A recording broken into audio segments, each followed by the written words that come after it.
My God. That CEO shooter is so hot. My God.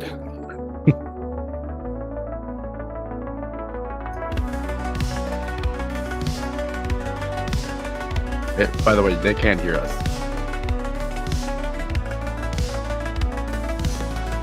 No, I heard us. No, I heard us on the stream just now. Yeah.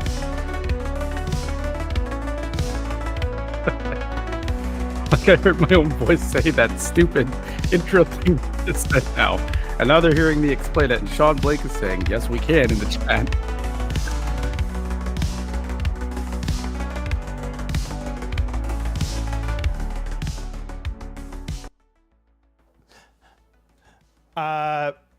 Hello, everyone. A rather unorthodox beginning to the stream there. I don't know why, but apparently you guys could always hear us. We are in fact live, right? Yeah. Okay. God dang it. So apparently, yeah, you're not the only one who thought so.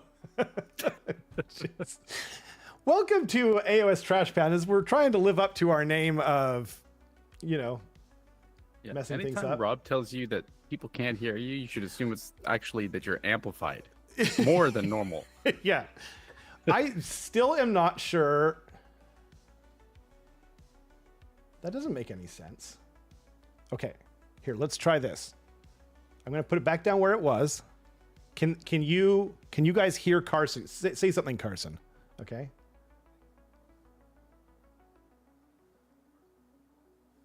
What did he say? Okay. I'm going to turn him back up just because of the delay and whatnot. Tom B says, hey, Gussie. Not sure what that is, but hello to you too. Give me back my ASMR. Was it the music that you're talking about? I can turn that up a little bit if you guys want. I have it down at 10% to try and have like an opening. Sorry, things are kind of crazy today. Like, obviously it's all my fault and I'm perfectly happy with that. But my son had an eye infection today, and so I had to take him into the doctor and get it looked at. The worst eye infection I've ever seen in real life. And it was actually quite painful for him. So things took a lot longer than usual. So Carson was kind enough to set up the stream and do the thumbnail, and I was just trying to get things ready and whatnot. Also trying to live up to the normal technical difficulties we normally have. But anyway, all that said,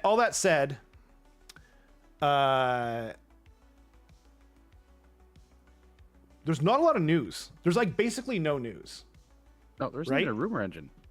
No, there's no rumor engine because they're doing the Grotmas thing again. Not a good luck. No, you know what? No, and I'm serious though. I'm serious about that. Okay, actually, where did it go? Okay, one second. I want to bring this up actually. Look at these Warhammer community articles. Man, their new website is so bad. Okay, so you can find them see these little numbers on the top left-hand corner here. It says 9, 8, etc. That's all the Grotmas stuff, right? 10 here.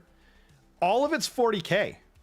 They're not even like trying to do any AOS Grotmas stuff, so we're kind of getting screwed out of the normal like rumor engine. It just kind of feels bad if you're only into AOS right now. I'm hoping that maybe next week it'll be AOS again, but I don't know. I'm not. Yeah.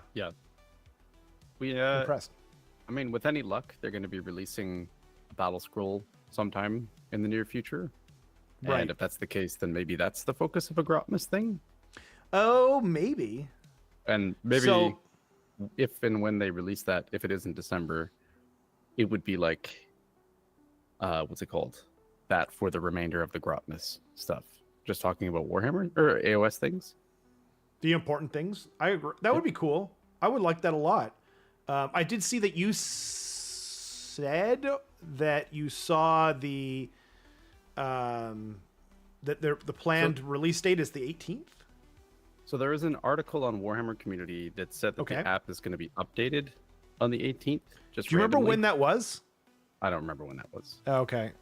The new website is impossible to find anything on. Like, I'm scrolling down and Warhammer Underworld core rules, organized play updates. Maybe it's here. I don't know. Nope. Okay. I don't know. Apparently that's buffs for SCE. Jeez. Yeah. I'm sure you would like that, Stark. Congratulations again. I don't know that that's what will be happening. I think long strikes could probably have an extra attack each. Yeah, exactly. And maybe make the Griff Chargers a little faster. Paladors? Paladors, Yeah, thank you. The Paladors, like 14 is a weird number. It should be like 15. Right? Yeah, exactly. Or like 18. 18. Yeah. No, you know what? Actually, if you're gonna make it 18, you might as well make it 20. Yeah. Right. Nice round number. Yeah, nice round number, 20 inches. With that in mind, the eels are also a weird number. They're 14, so they should probably go down to like 10, maybe. Yeah. You know? Yeah. I agree with that. Yeah, Alex is saying that Be'lakor Dark Master should be twice per game. I actually think it should be every turn. Every turn. Both your turn and your opponent's turn. That makes sense. And like a 3-up is kind of unreliable. Like maybe 2-up? 1-up? 1-up? 1-up? 1-up? Yeah, I like that. I like that.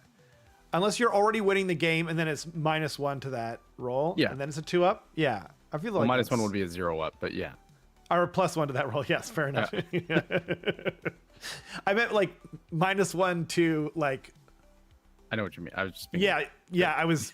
No, I mean, do what you love, right? Yeah. Up the top of the website, there is a drop-down menu. Oh. Like under menu here? Oh, and then you can go to Age of Sigmar.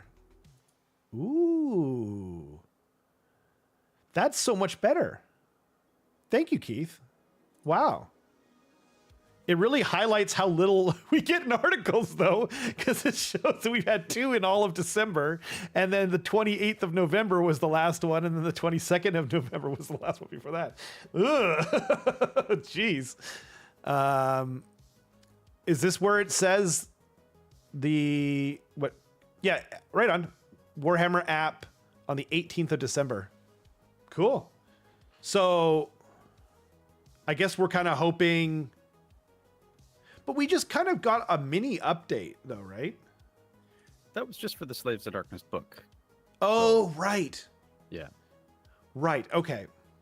So to me, the fact that they're waiting until a very specific date, a little while into the future, to add battle profiles to the app, Ooh, right, is a good indicator that there's probably going to be a battle scroll, especially because that's like it lines up almost exactly with 1 quarter after the last one.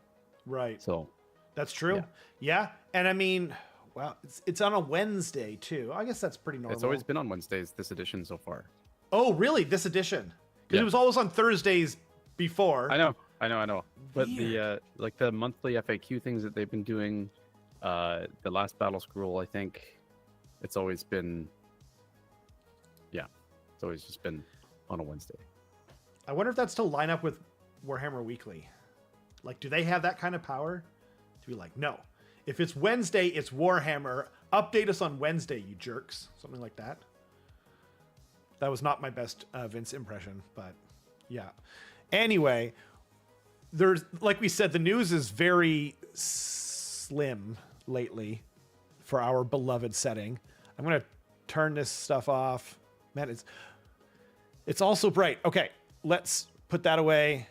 And I mean, is there anything else to even talk about for AOS? I think. Oh, my dog is very angry. Well then, yeah. At least hell hasn't frozen over. Yeah, that's fair. Not like AOS wide news, but I did want to say that there's a GT this last weekend, and a clubmate of ours won it. Will Reeves, congratulations to him. He won it with Iron Veins, which is kind of crazy. Very crazy, some might say. Yeah. It was hard fought. played a lot of good players.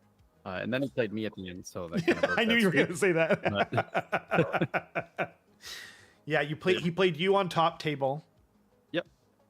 Yeah, it was me. It was actually funny because our game. Sorry, the barking is very distracting behind me. One sec. No problem. So he played.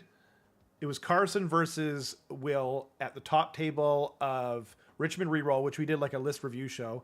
If you want to see the tournament winning Iron Jaws list, we talk about it. It's a weird fist, whatever it's called, the one with the buffs, the spellcasters. 6-0. Oh, is that what it was? Oh, right. Yeah. Okay. That's it's just it's 20 brutes, 20 Ard boys, 3 Gorgruntas, Zogrok, Amble Smash, a War Chanter, a Shaman, and a Megaboss. Megaboss on foot, yeah. Yeah. Like it's a very simple list, but basically the entire tournament I was just running through people. Like all 4 of the first games, just like mercilessly stomping people. I felt bad about it, but it happened. And then I got to Will and I was like, I shall do it again. And then I ran into like over 100 wounds on a 3-up save that also hits very hard back. And I was just like, ooh, and I bounced harder than I've ever bounced. So it was just like, it was rough. Dang. It was still a really close game. It came down to, it was a 4 points difference in the end. It came down to a couple of things, but like, yeah, I should have played it better for sure. But anyway, congratulations to Will. Yeah. He got, I think that's his first tournament win of 4th edition, and nice. It might be, I don't know if it's Iron Jaw's first tournament win of 4th edition, but if it is, then congratulations to him. It might be. Like people are kind of going, say what? You know? Yeah, it's interesting. I was looking at doing some Iron Jaws as myself, and like the brutes clearly seem pretty good, and like but yeah, man, I did not think that was going to be the list. Like everyone kind of assumed that Iron Jaws you needed Kragnos, otherwise it just doesn't work, and not the case. Will, yeah, he's a very good, strong player, and yeah, super awesome to see. So congrats again to him. Will is the new Meat King. He's the Ard King. Ard King? Yeah. Always hard? Yeah. Is this Mike on again? I can't remember. Right along. Iron King? Sure. Yeah. I like that. Yeah. Yeah. I mean, like, to be the Meat King, you have to win with ogres, right? Yeah. Yeah. That's right. That's right. So, are you still in the meat dimension, or are you like? You have been playing Slaves to Darkness lately. I have a visa into the meat dimension now. Oh, fair enough. So it hasn't expired yet, so I'm still here. Oh wait, or wouldn't you have because you're born in the meat dimension, right? Some others got used to it, but you were born in the meat dimension, so you would have a visa to the realm of chaos then. Right. Yeah. You're on like a working holiday, maybe. Yes. I see. Okay, that makes sense. Yeah, that makes sense. Like I was born in, the Warpnaw, whatever, right? I was born in Skavenblight, right? Yeah. But I often spend like my summers, in the deeps of the ocean, that and kind sometimes of thing. in Canada. Yeah. Exactly. Yeah. I commute to Canada, Yes. but which is very easy because you can get to anywhere from Skavenblight. yeah, exactly. Yeah, absolutely. Anyway, I feel like this is very this stupid thing is going on too long. I basically just want to say congrats to Will for that GT win over the weekend. And then also probably just kind of give a bit of a preamble on like what this GT is coming up this weekend, because it's not just any GT. It is in fact an invitation only GT that you have to qualify for, specifically in the Pacific Northwest. We kind of talked about this a little bit leading up to like the North America Masters tournament, because this circuit last year determined what the PNW team was going to be next year. Also, Mhm. Keith, thank you so much. Waiting for Whoa! to get it. Oh, Maybe? come on, please. No. Ah! I guess all is right with the universe, but still. Yeah. Oh man, that would have made me right. So PNW Masters is basically the culmination of a circuit that goes on the entire year, all the way from British Columbia down to Oregon, and Idaho as well.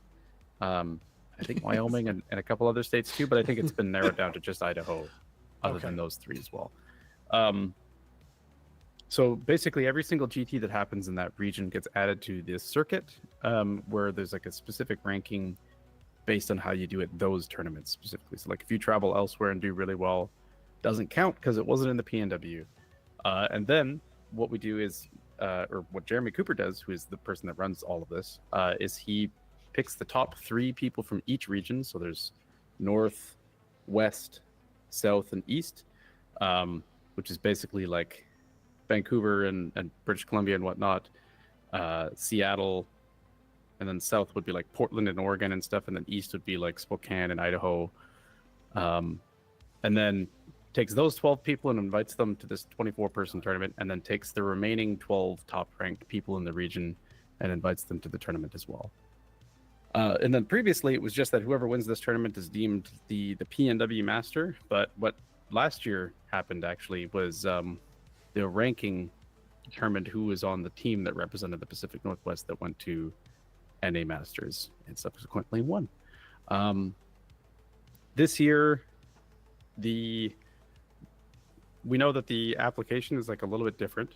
Like to get on the team, it's not just being the top 8. It's going to be like an application process for everyone that participated in the PNW Masters tournament or received an invite.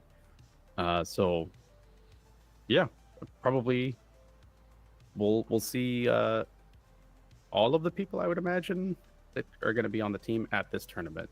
We just don't know what the team is going to be yet. So yeah. Right. Yeah. So, by the way, thank you so much again, Keith. That was very, very generous of you. We really appreciate it. And one day, like, it's gotta happen. Like, Keith has gifted it to himself by mistake in the past when he didn't realize that he didn't already have one. Like, I don't know what the odds are. We have to like do some serious research to figure this whole thing out. But it did pause, like Ladificus said, on number 4, and it was just like, eh. I think it checked if Ladificus actually has it like marked off as not whatever. But anyway, yeah. Yeah. Also, I sent you a little link because Jeremy Cooper is actually in the chat, who's the person that runs this circuit. He wanted us to pull up the territories that are. Oh, sure. They're actually. Boom! They're up on screen right now. Yep. So you can see how it's divvied up. British Columbia is north, Western Washington is west, Eastern Washington and Idaho is east, and then Oregon is south. So that's what it is. That's how it's factored in. And today we're going to be talking about the lists, but also most importantly, the list names to see who is going to be the PNW Master of list names. Yes. I actually would like to take this opportunity to address something that happened in our local chat. Colin mentioned that, he literally didn't know, he didn't know about the whole, like, you have to name your list something, right? And so I just wanted to point out that ignorance of the law is no excuse. Like, right? You can't like murder someone, which is roughly equivalent of not naming your list something quirky and funny, and then just, or whatever, or steal something, like steal a car, and then be like, well, I didn't know you couldn't steal a car. I thought it was kosher, bro, or whatever they would say, So ignorance of the law is no excuse. We will enact our judgment without mercy. Yep. We want to come up with that word. So everyone's been warned. I mean, everyone who's like in this has gone to many tournaments, and if they don't know the score, then there's really no excuse. Yeah. So yeah. Can I just say one more thing? Please. I think if you don't make a funny, quirky name, I hope you rot in hell. Anyway, let's go on to the names. Yeah. We got a list so of. we got this wheel. Yeah. By the way, can Can I make the wheel? Is there dark mode for the wheel? Because it is shockingly bright. It's killing me right now. I don't see that anywhere on right because Jeremy Cooper's face is at the center of it. Yeah, that's true. I mean, you make a great point. It's more the background that's bothering me, but fair enough. I'm enjoying Jeremy Cooper's face very much. You can get a plugin for Google Chrome to like enforce dark mode on certain websites. Yeah, it's called like super dark mode or something like that. But then like sometimes on the text on other websites is like invisible and different things happen. So no, but you can invert it so it's never turned on, and then you just add a white list of websites so that it only turns on for those ones. Oh, interesting. Yeah. Is that for super dark mode? Thanks. I think we're kind of doing this live, but that sounds. Oh no, okay. Mine is called Dark Reader. Oh, Dark Reader. Ooh. Yeah. Okay, I'm gonna try that right now because I was doing it for myself and for the chat before. Dark Reader extension. Yep. Cool. Tech support live on the show. Yeah. Okay. Maybe I'll actually tell you what. I'll spin that wheel. I'm gonna make you feel. We'll pick a name. So that's what I'm doing right now. And we'll I'll talk about the list while you install the plugin, right? No, first of course we do the name. Because it's Stark Pister too, by the way. So you better be good, man. Right? This better be good. He has a lot to live up to. Because oh geez, okay. Not signed in apparently. Let's just do that. Off screen. Just gonna make sure. Okay. Asri says, "Wheel of morality, turn, turn, turn. Give us a lesson we must learn." You goofy bastards. I love you. Okay. Oh, Jesus. Okay, this is a long name. I'm glad I've got my reading glasses on. Please, sir, that is not an appropriate way to use the portal. And yes, I know what it looks like, but I assure you it's just for teleporting my army men. ... 2,000 and 2,000 points. I love that he called them army men. Yeah. Oh, man. Do you know what the joke is here? Well, like, because maybe not fully. Why don't you just explain it so we don't have to dwell on it too much? Just to explain the joke and completely ruin Stark's list name. I like it. People have been calling it the portal potty. Right? Yes. The Stormcast thing. So I'm assuming this is alluding to he has caught somebody defecating inside of his portal potty. Damn it, you said that just when I started to drink. He's instructing them not to do that because it is in fact for teleporting and not for telepooping. Oh, I thought it was like the border guard checking, like looking through his stuff.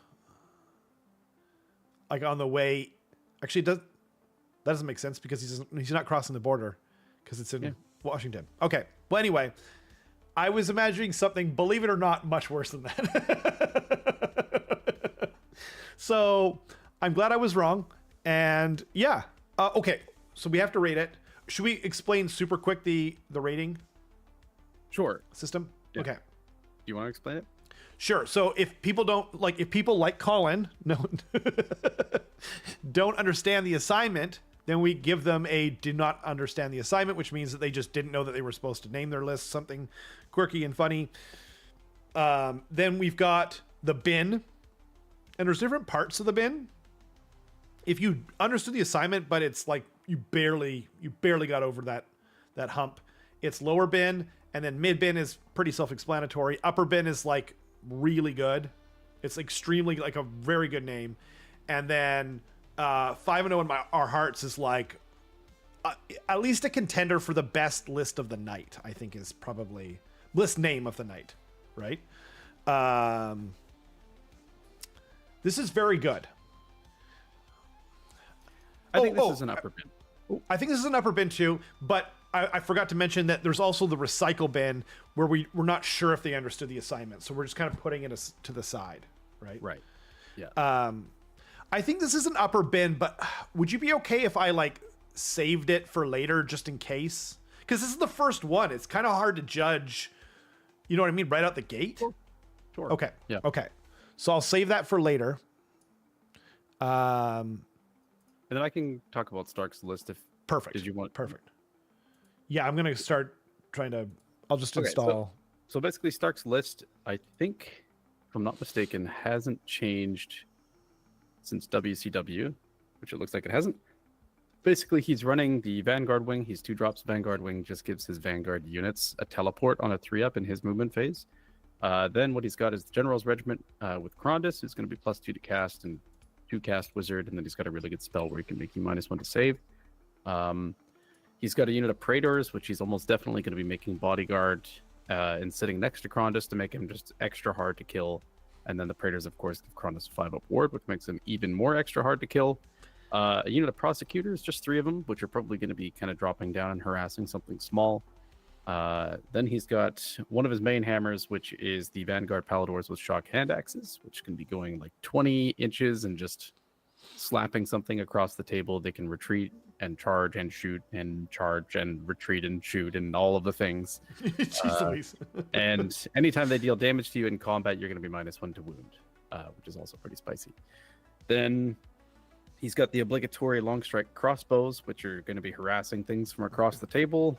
They can be teleporting with the portal potty, as we kind of joked about earlier, or they can just be doing the Vanguard teleport, or the Knight Relictor can pray to translocate. Good grief. So they have many ways. And that's on top of them being able to run and shoot anyway. So oh yeah, great. Yeah. Then and I think retreat and shoot too. Then the Knight Relictor is just +1 to pray or +1 to chant, which is really, really good for being able to reliably get off like a translocate in your opponent's turn. Wow. He's got the Mirror Shields, which is I think they can't be targeted outside of 9 or 12 or something, and then Envoy of the Heavens, which is if a Stormcast unit died in the previous turn, he can give another Stormcast unit a 5-up ward. Some Gryphounds for some tactic goobers, and then Vigilers to be giving stuff +1 to hit. So overall, a really toolboxy list. Fun fact: this is a Highlander list as well, so right, it's a contender for one of the. I think there's an award for Highlander at this tournament, which is kind of fun. That's awesome. That's incredible at a like this kind of style, list or competition. Okay. So I installed it. Thank you for the recommendation. It's really nice actually. And I just wanted to like say, so Keith says upper mid bin for him. He appreciates the joke, but too many words. And then I'm not sure that I can say what Asri said, but you'll see it there in the chat live.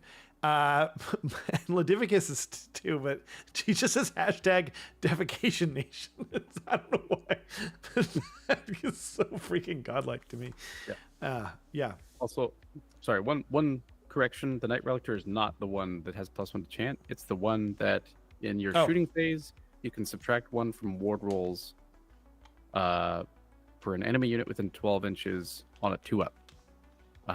So it's basically like another tech piece too. Let's say he runs into like a Nagash or a Kragnos or something, and he knows that he's going to be shooting the crap out of it. Knight Relictor runs up, -1 to his ward rolls, and then he's just that much less tough. And the long strikes can just spread him.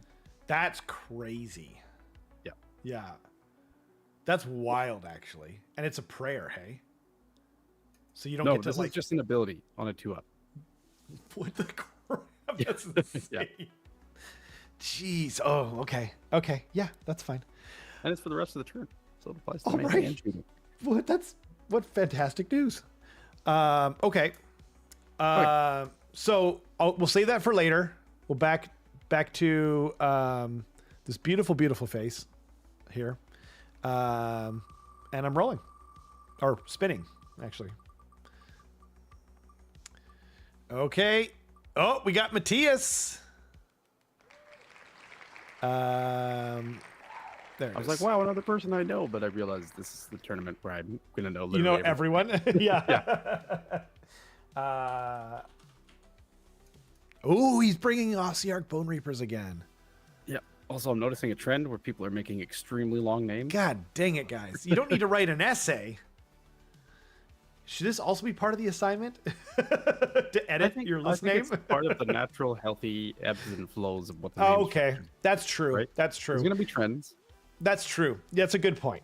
You make a great point. But we will, but we're free to judge how we see fit then. Okay. It is an Ossiarch Bone Reapers list. Actually, here, why don't you read it out? I'd like to hear you read this one out.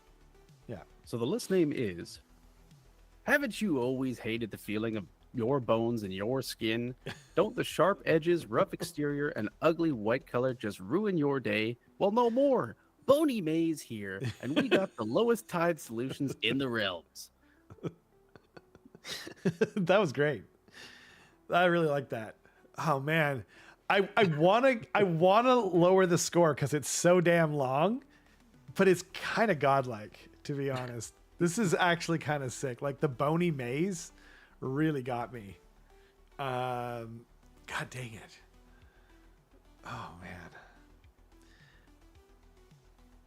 You tell me first. I need to hear yours first. I'm just stuck. This one is somewhere in between upper bid and 5.0, I think. Yes, it is. It But I'm not absolutely sure. is. Again, this is the second list. It makes it more difficult. I think this one's let's- definitely worth saving for later. Yeah, we'll save it for later for sure. Actually, okay. Sorry to do this to you, Stark, but between this and Stark's list name, what do you think? This one's better. This one's better. Okay, that's what sorry, Stark. I have to agree with Carson. Although I got him to say it first, so I have no responsibility in this whatsoever. So, okay. So we've got, so we'll save that for later. Okay. Yeah. Okay. Poop. And also, and then, Matthias's list, just to read it out real quick. oh, right. Yeah, right. Just to go over the list real quick, he is using the same list that I Jeff guess so. used at the World Championships. Right. Who came second place with it. Basically, it's the Mortek Billistari sub-faction, which just makes them better at shooting when they stay still, I think. +1 to hit. He's got Catacross, he's got the unit of 5 Death Riders, he's got the Morghast Archai, which are the ones that are on a 3-up save and have the fancy ward against spell damage and stuff like that. Then he's got 2 Mortek Crawlers, which are going to be the catapults that pretty much shoot you from like 30 inches away, or 24 inches plus, I think, 6-inch move or something. Right. But 24-inch range shooting is kind of unheard of this edition. So Yep. they're really shooting you. And their special thing is that if they target you with all of their shots, they roll a dice. And it starts on a 4-up. You strike last for the rest of the turn. But if they are wholly within 12 of an Oss effector, they add 1 to the roll. And I think if they're nearby another crawler, they add 1 to the roll as well or something. So I think they can get it to be a 2-up on their turn, or like a 3-up in the opponent's turn if you're counter shooting. Then the Mortis and Oss effector has diversionary tactics, which is the -2 to charge bubble within 12 inches, and then Marrow Pact, which is the anytime or once per game he basically like turns it on, and then all of the attacks that go into it, I think unmodified 1s and 2s are a mortal wound back to you to hit. And then Tyrannic Cohort, which is just a nice little deep strike unit that pops up, and I think it's like 16 wounds on a 4-up for 140 points or something, or 160 points. So it's just really valuable, chaff to go around and score tactics and kind of harass flanks and whatnot. So yeah, it's a pretty good list. Nice. I like it a lot, but I like the name a lot more. I saw a couple of 4.0s and 1s Ledivicus gave Matthias's list. There's a couple of TLDRs. I don't disagree, but like this idea, I was just about to say we'll be extra hard on it, but like this idea of a list name, it has to be long. Like there's no, you can't do this list name without. Anyway, okay, I'm spinning the wheel. Yeah, no, I don't disagree with you at all, Keith. I'm just saying, like, this idea in particular. Alexander Geiger is the... I totally agree with everything people are saying. But, you know what? I don't know. I'd rather they put the effort into it. You know what I mean? And, like, for example, this list... Alexander, I don't know you, okay? But... this is the AOS Northwest Masters. I probably said that in the wrong order. Pacific Northwest Masters. Pacific Northwest Masters. You should know better. Okay?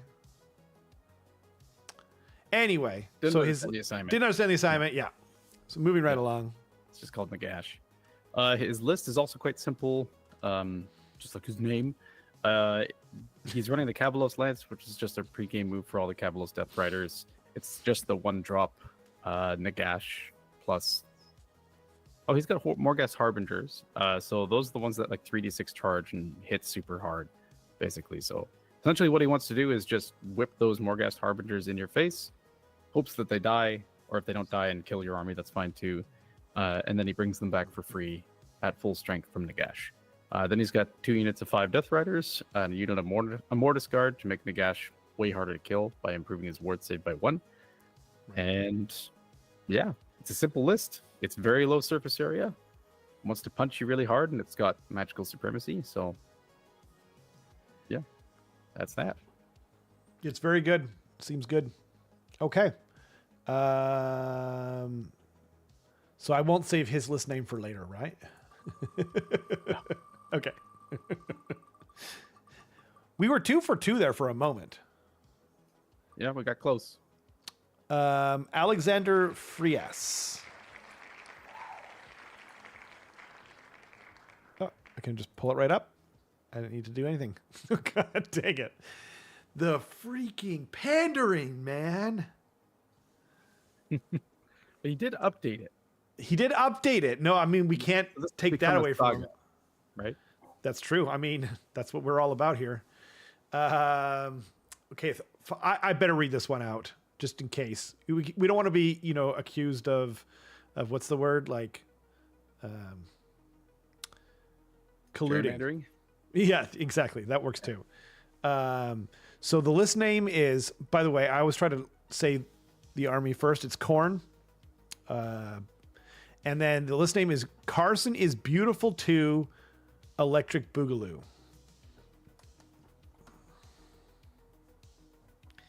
Oh man. I'm gonna go to the chat for this. Okay. I don't want to be I'm clearly biased, so I can't weigh in. Yeah, yeah. We have to what's the word? Carson has to recuse himself from the judgment on this one. I'm like, Asprey says, I've seen Carson's glamour shot. It's legit. John is just jealous it's not him. Who is John in the chat? I always assume John is listening, but just not saying anything out of spite. Oh, fair enough. Yeah. Oh, man. Sludgy lower bin, pander, and get slimed. It says garbage juice? Question mark. Yeah, I'm gonna go with Lodificus. I'm sorry, Alexander. You're clearly a nice person, but the pandering, solid pandering out of 10 for me. Yeah, that's true, and therefore you get the garbage juice. I'm sorry, the chat has spoken. Yeah, I respect what you in the chat have said, but it is a 5-0. So yeah, exactly. Anyway, moving on to the list. No colluding here.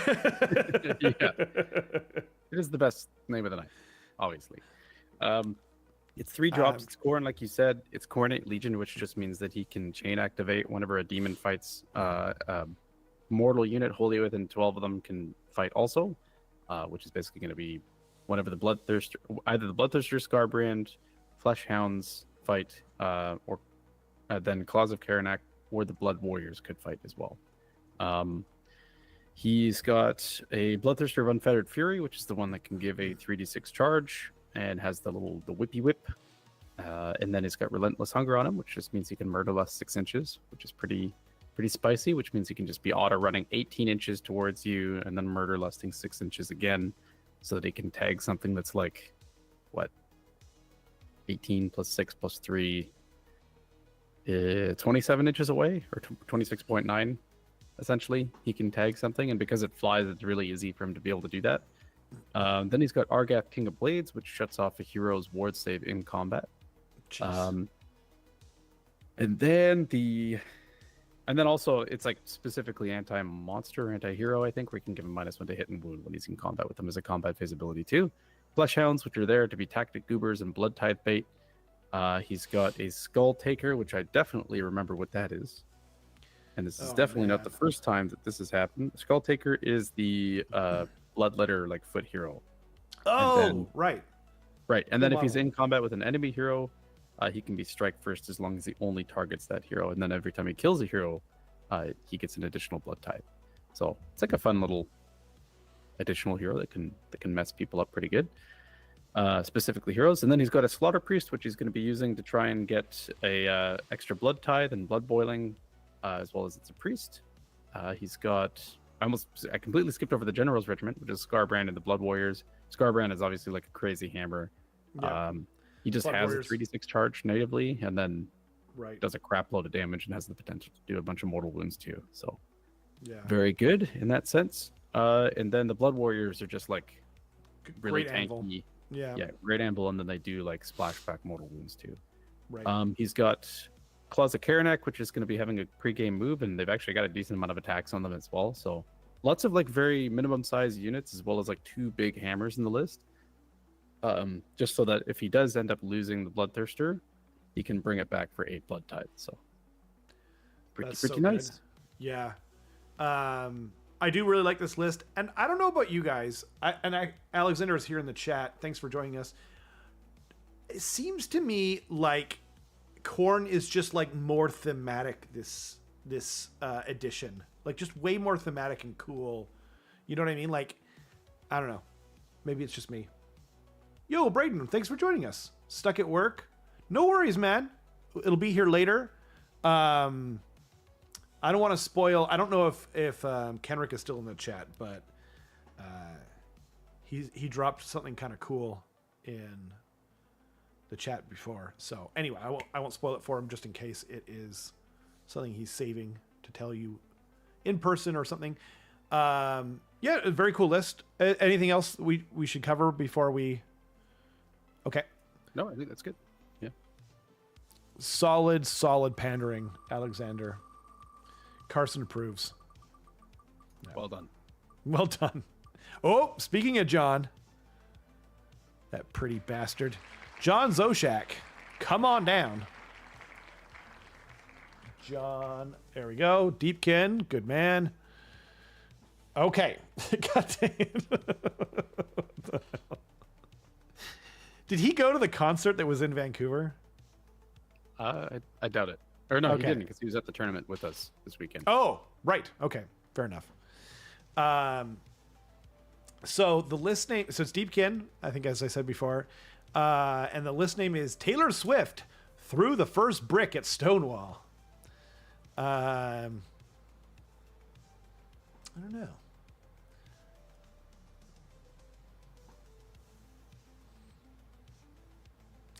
I think it comes down, I think it's a mid bin because John is a very funny guy, and I think just expect, maybe I expect a little too much from him.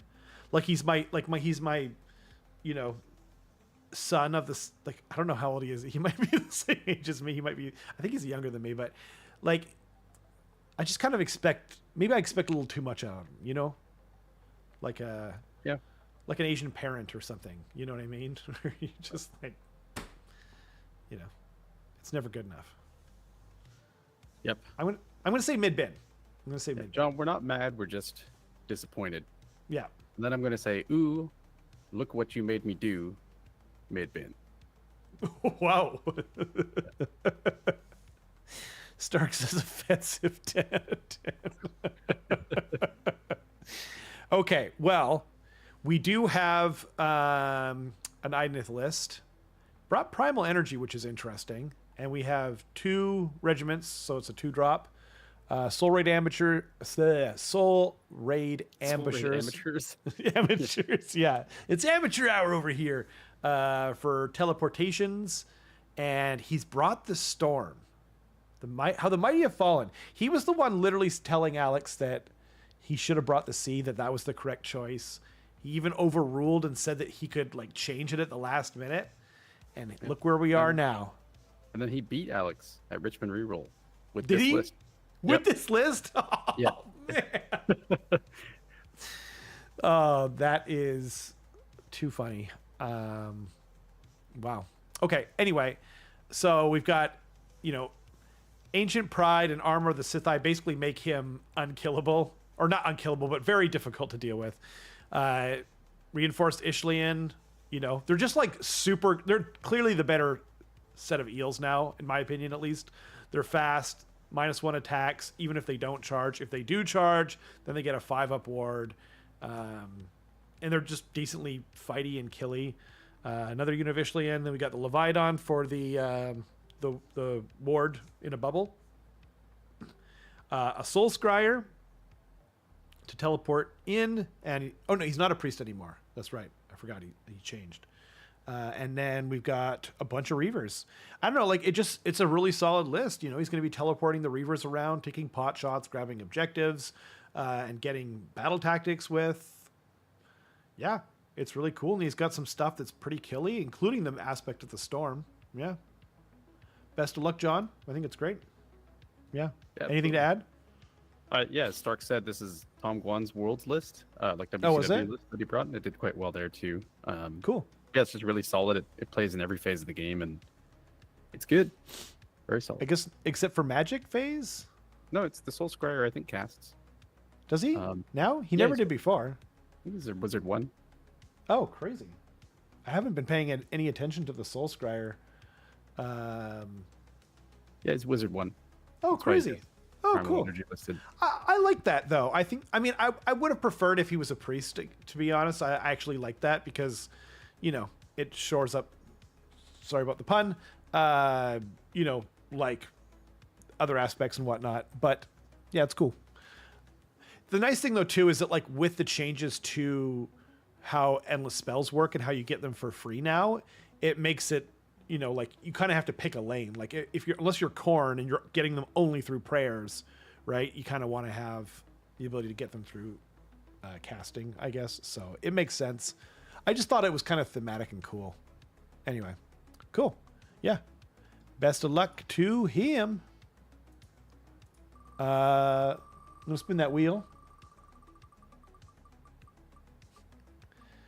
Oh, Joseph Tsai. Another Dimensional Cascade member. Another Stormcast player. Oh, dear. Okay. Oh. I like that this is understated. So it's Stormcast, as you said. The list name is Nutrition is Important. Fair. Oh, yeah. Well, I mean, and like, it's Stormcast, so I guess it's kind of thematic. It's like that whole working out. I don't know. At least that's what I'm taking from it. Maybe that has nothing to do with it. Maybe he's like a nutritionist or something. Or like a dietitian. He works in medicine. I know that. Maybe. Oh, does he? I'm not sure. Yeah. Oh, that's funny. Oh, man. I'm going to say mid-bin. Because we were kind of getting on people about going too long, and this doesn't get much simpler than this, right? Nutrition is important. He just wants to get that out there. Yep. I'm going to say lower bin. Fair. I think this is, it's fun a little bit, but yeah, it's like, I don't know. It's okay. I think you're probably, okay, why don't we meet in the middle and we'll say moldy bits. So moldy bits. In between lower and mid bin. Okay. Cool. We've settled on that. And now that we've done that, the far less important aspect of actually looking at the list. Yeah. Stark says it's called that because he wants to go to lunch early. Full send. That makes it funnier, but you can't pick up on that just by looking at the list. That's true. Yeah. I mean, I guess, what is it? It's just got 6 Paladors, 6 Prosecutors, a Celestin Prime, which is interesting. Yeah. Bastion I like Carthalos, Aether Wing, Stormcoven, and Long Strike Crossbows. Yeah, I don't know that this is necessarily more full send than other Stormcast lists I've seen. Right. I don't actually know what the Celestin Prime does anymore. I've never seen it used this edition yet. I didn't think that they changed him too much. He's probably still got the power up the hammer in the heavens and come down, and can he still auto charge? Like, I don't know. Stark says I had insider knowledge. Yeah. Yeah. I love that he has forbidden power as if he doesn't have enough teleports already in this army. Yeah. Yeah. Yeah, that's crazy, huh? I mean, like, He's You not can never running have too Vanguard Wing. many. He's running Sentinels of the Bleak Citadels, which gives the prosecutors a 5-up ward. Ooh. He can choose to give it to them, and then, or any extremist chamber or whatever chamber they're in, or ruination. Sorry, I don't know what chamber they're. I can't remember. Yeah. Whatever their chamber is. Yeah. I think it's the 5-up board one, right? No, it is. I know what the okay. is. But Then I think it's can't remember what it's called. Extremis? Yeah. Oh man. Oh no, it couldn't be Extremis because that's the one with the dragons. Yeah. Bastion pregame moves him and the prosecutors. Oh. But why would you do that if you can just teleport closer to? Don't I mean, I guess that's fair. Yeah. Like. Yeah. Alexander Frias says the sloop next door is all about nutrition. That's true. There's a pub next door that is like, I swear they just deep fry grease. And then they're just like, here's your fries. I thought you were going to say the opposite. I was just like, jeez. No. That really caught me by surprise. Have we seen any Fire Slayers or FEC? We have not, Braden, but this is like an invitational, like super sweaty tournament. So I don't know that we'll see any of either of those factions, unfortunately. I would love to see FEC. As you know, I really like FEC. And I mean, hell, like, Will just won with Iron Jaws, so I feel like anyone could win. But I think it just, the nature of this tournament is sweatier than normal, so you're less likely to see that. There is a naked dwarf player, says Alexander. Okay, well, I mean, should we move on then? With the idea of getting to more stuff? Oh, really? I don't think there's a Fire Slayers player. I think someone almost brought them. Or maybe like one of the players is a naked dwarf. Like, oh, that's just possible. how they hang. Yeah. Yeah. I thought you knew everyone, Carson. Jeez. Well, I thought I did too. Jeez. Well, they're difficult. They're not super reliable, and I don't think they're great. No. Like, unfortunately. I did see a list that went 4-1. I think there was a 5-0 list too for FEC. It was like 18 Morbeg Knights, I think, and like, what was it, Nagash or Usharan, right? I can't remember. I don't know. Yeah, it makes sense. Morbeg Knights makes sense to me. Yeah, A lot of lists just seems like how many Morbegs can we cram in this list? Exactly. But yeah. Best of luck to you, Joseph. Indeed. I look forward to seeing you going to lunch early and getting more nutrition. I hope so. Hopefully not in the form of fried grease. That sounds disgusting. Yeah. Actually. Yeah. Matthew Seaman.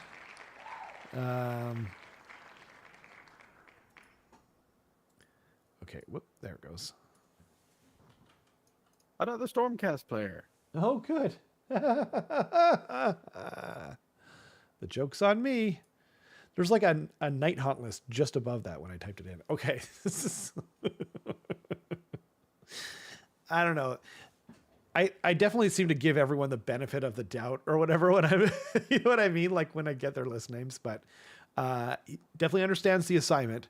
So Matthew Seaman's list name is Chocolate Crondis. Like that. I think that's half you cannot pronounce it any other way. Or you have to sing it. Yep.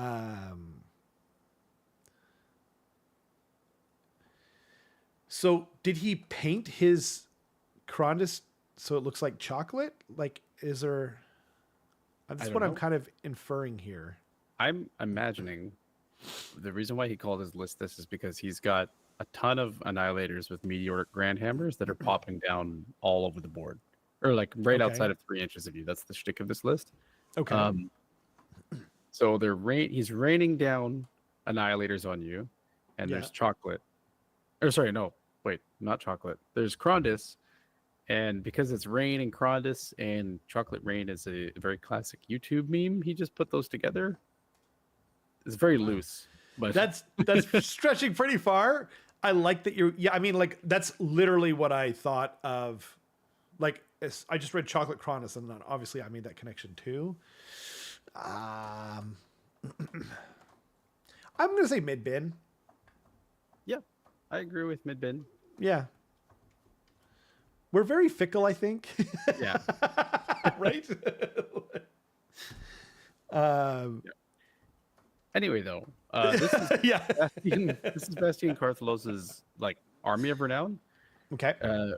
Basically, like there's a lot that goes on, or it's like I think there's like a little bit more nuance, but basically it's you have to have Bastian in the army. He has to be the general, and then instead of annihilators and whatnot, or deep striking down outside of 9 inches, you can deep strike. I think wholly within 6 of Bastian, or like very close to Bastian, but just outside of 3 Wow. of enemy units. So you can pop down annihilators like boom, like right there. Bastion, I think, has a pre-game move so that he can get even closer to the opponent and do that kind of turn 1, what's it called? The turn 1 like alpha strike, if you really want to. And this list is basically being like, do you have any screens? If not, I'm going to try and dumpster you turn 1. So I would argue that this is more. Yeah. This is good. Like, because this is like, he's coming for you. No kidding. And Krondus is going to be hanging out with the Praetors, as we mentioned before in Stark's list. And then, yeah, it's just 3 annihilators, 6 annihilators with grand hammers, 3 annihilators with grand hammers, 3 annihilators with grand hammers. And that's pretty much it. Like, there's not a lot else going on. So it's pretty spicy. Right.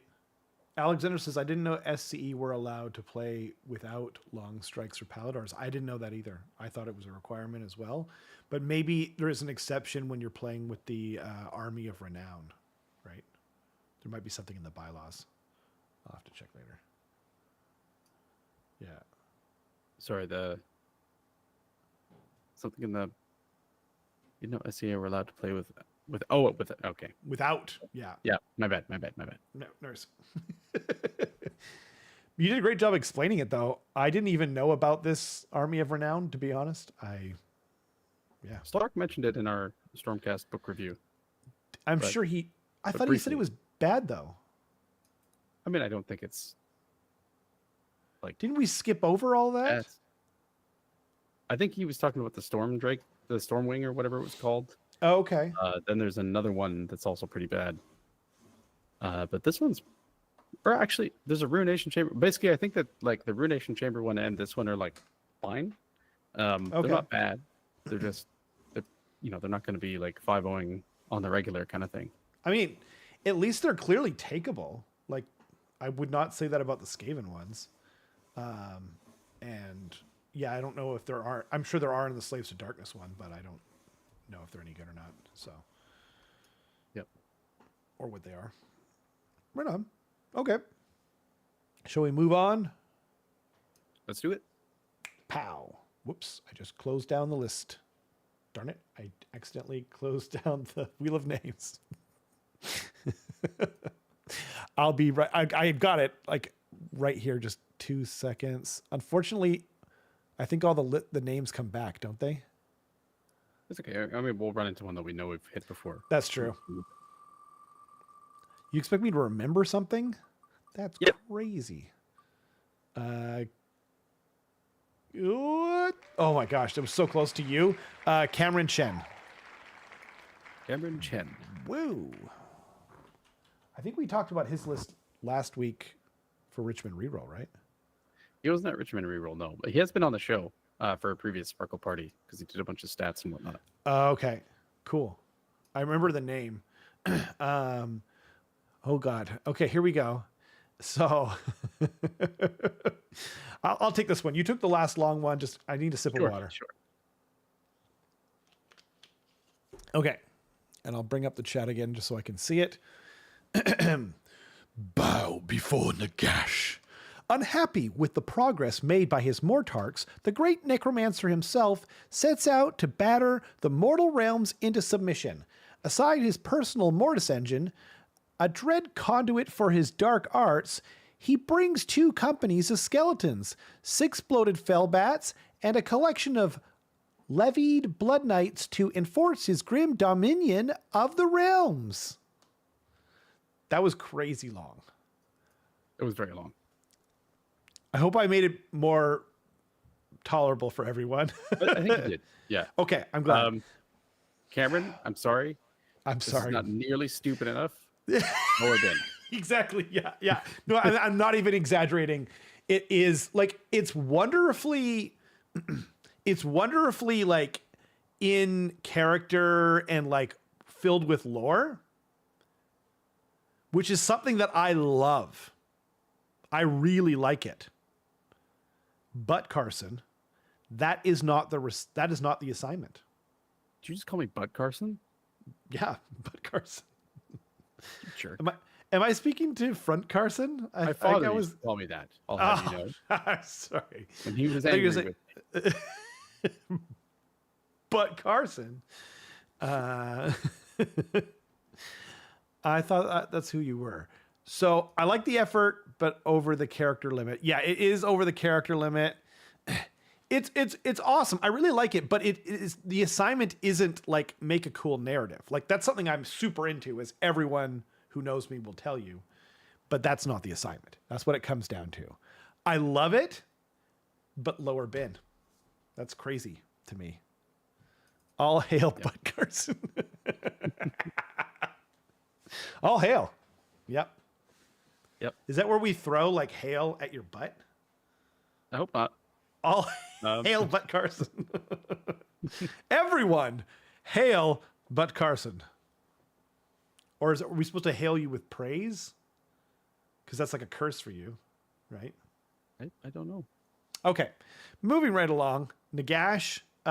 So this is a Soul Blight list. General. I do like that he wrote out like what stuff does. Gives out D3 mortals, 5++, word save, and has a 50% chance to auto-slay heroes and monsters in combat. Is that an ability now, or is that it's not still a spell? Is that what I'm getting from that? Yeah, at the end of the turn, if there's a hero in combat with Nagash, he does like the Hand of Dust thing. Yeah. Where my personal preference is just roll a 4-up. Because I hate stupid the hand game thingy. Yeah. I know it's probably fun for the Nagash player, but I'm just like, just roll a 4-up. Please. Yeah, God. just roll the dice. Oh yeah, that's fair. Yeah. This is truly a remnant of like AOS 1 nonsense. With like the person with the bigger beard goes first, and like you take a knee and like do all this other dumb crap that they're just like, no, we really are married to this. This whole mini game of holding a dice and playing quarters with your opponent. Yeah. Anyway, so 10 Blood Knights, because he can revive them, as you said about the Morghast, I think.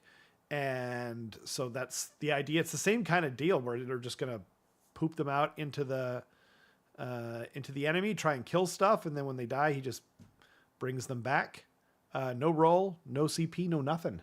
And then 2 units of 10 skeletons. Mortis Engine is ethereal to shooting, it says here. My hero phase 2+ to move a friendly unit within combat range D6 inches. Nasty 10-inch 3+, 6 mortal wound shooting phase ability, and then 3 bats. I like how they're just skeletons and bats. It's not even fell bats. Anyway, Forbidden Power, Death Stench Drove. Bats get to pile in, and D3 2+ mortals if they are in combat at the end of each turn. That's kind of cool. I like this list a lot, actually. It seems simple but fun to play. Yeah, I don't know. I don't have anything else to add to that. Also, hi, YouTube. God dang it. Honestly, if you'd put that at the start, that would have bumped it up another thing. That would have totally bumped it up a thing for me. Rob, isn't that pandering? It is, but like, it's cute. I don't know. That's adding the quirky, funny bit to it. You know what I mean? That like I didn't get. Like I was kind of enjoying the little story he wrote. I do love the list, and I'm gonna stick with my guns though. And I said lower bin. I just don't feel good about it. You know? Yeah. Hail but Carson, indeed. Yep. We need like a new emote that's like a butt with a mustache on it and a little like hail. Hail. Hail but Carson. Yeah. Okay. I think we can move on. Anything to add? Nope. Cool. Good luck, Cameron. Good luck to Cameron, indeed. Oh, also YouTube. Cameron says hi. Jared Brown. Jared Brown. One of the few Idaho players, of which there are two. It says in the world. it says his thing is Rage Babies.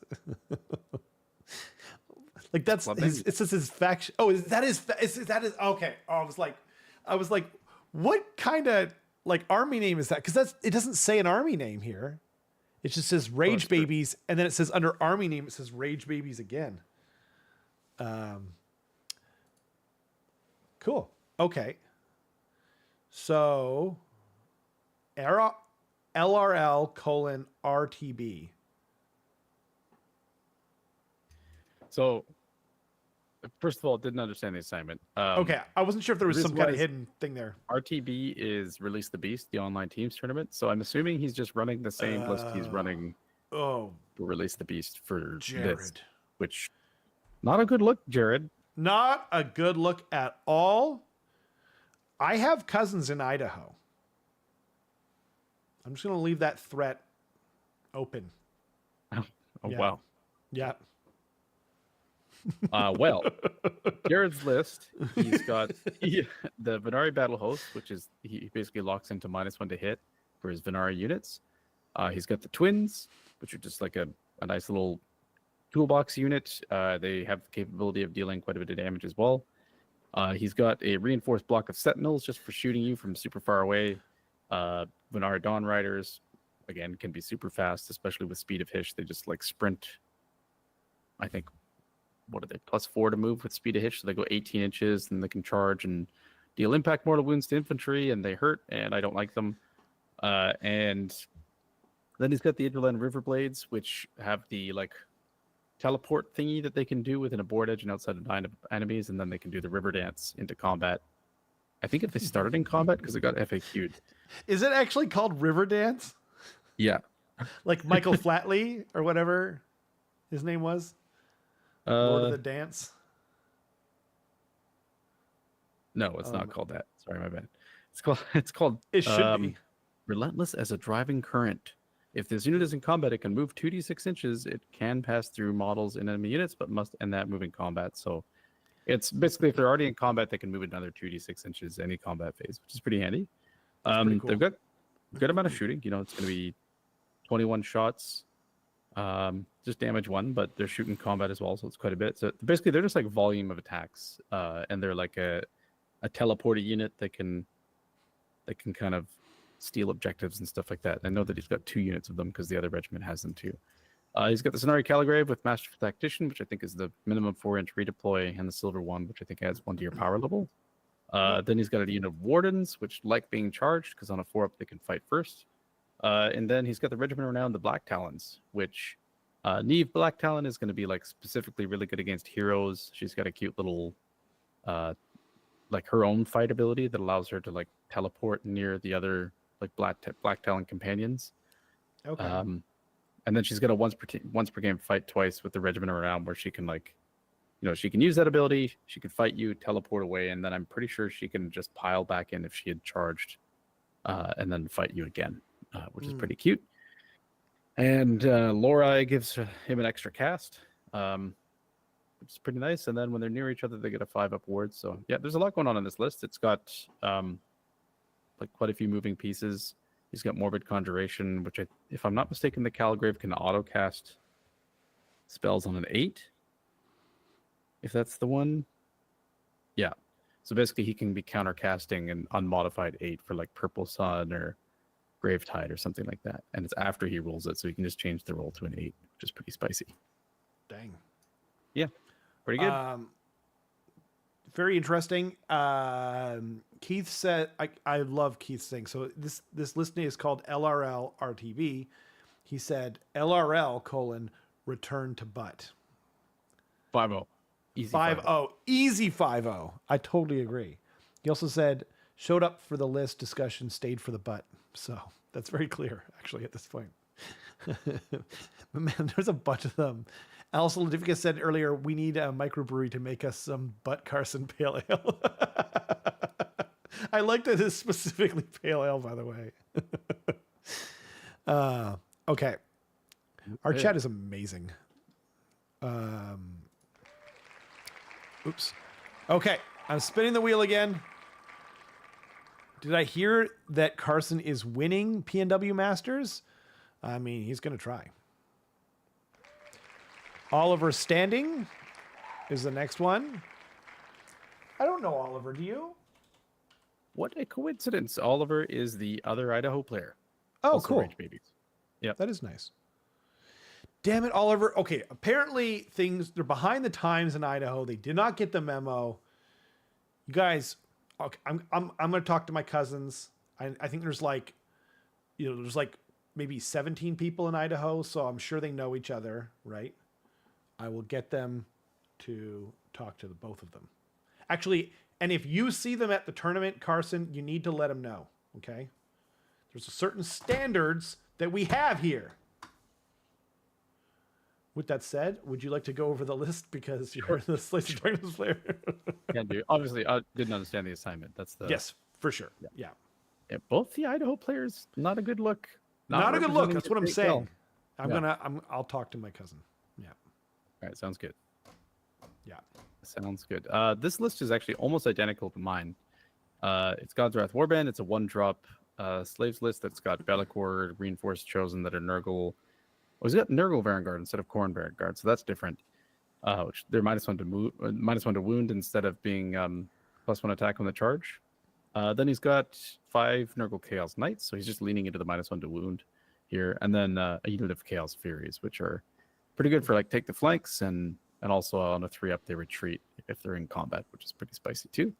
Right. Yeah, it's a really simple list. Bellicor is going to be there, turning off an opponent's unit once per game until his next hero phase, handing out strike heads. first, and turning heads. That's right. Yeah.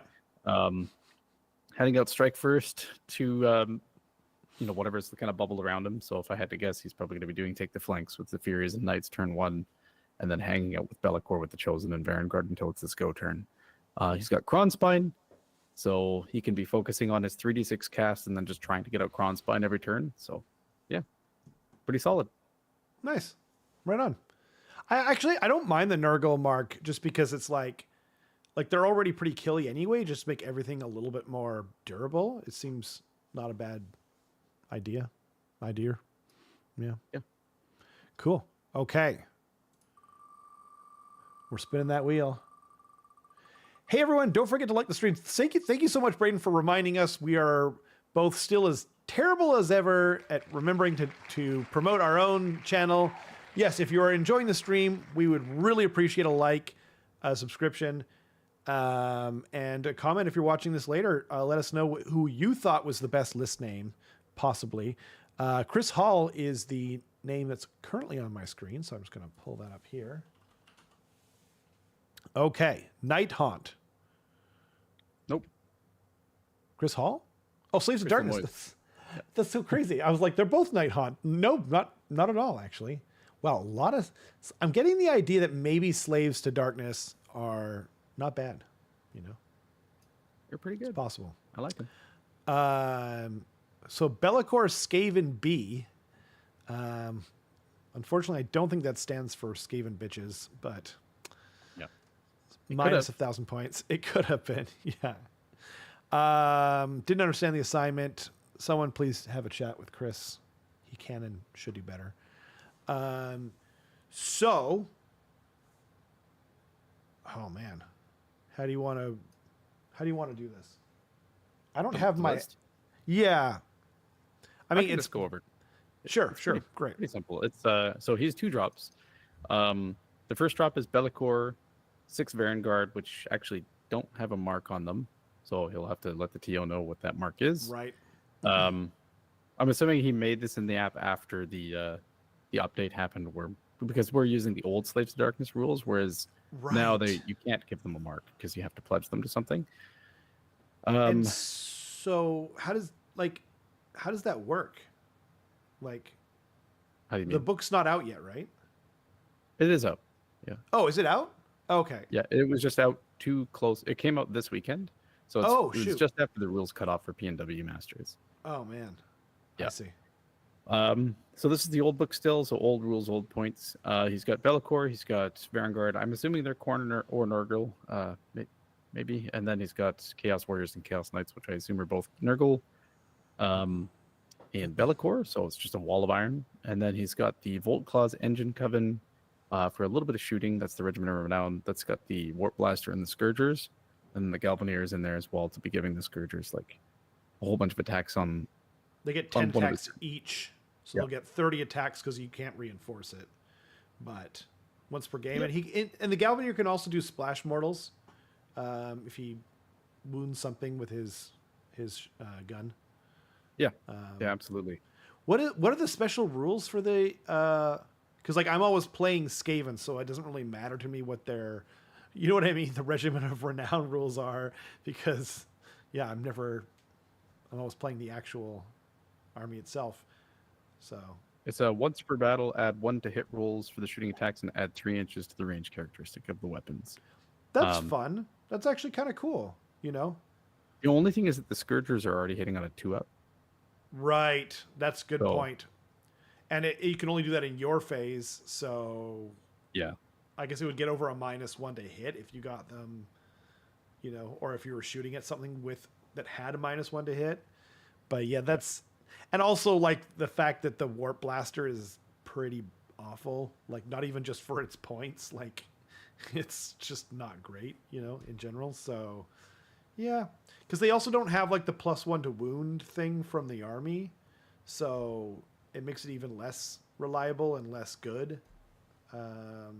Yeah, I don't know. I mean, but like, you know, obviously Chris feels the need for some shooting, so you know, it'll be interesting. I'd like to see. I'm curious as to how it'll do. You know, I hope they kind of come up with more Skaven regiments of renown. So, because like I've got Be'lakor, you know, so like I'm a hop, skip, and a jump away from having, you know, like a Slaves to Darkness army with like a, you know, regiment of renowns of some kind, right? I don't know. Yeah. Yeah, that'd be fun. Yeah. Be fun. Yeah. Cool. Okay. Best of luck, Chris. Best of luck indeed. And we're spinning the wheel. I don't know why I stared into it so hard. Did we get Jeremy Lemoy already? No, surprisingly, Okay. none of the names that we've hit have been Yeah. the same. It feels like, oh, it's good. It's another Stormcast list. Was this like a Stormcast versus Slaves to Darkness only tournament? There's 3 Slaves to Darkness and 5 Stormcast, I think. So I think That's we've exhausted crazy. all Stormcast. Oh my gosh. It sure feels like it. Jeremy, I am mad and disappointed at this point. You know, I don't know what else to do, man. So you didn't understand the assignment.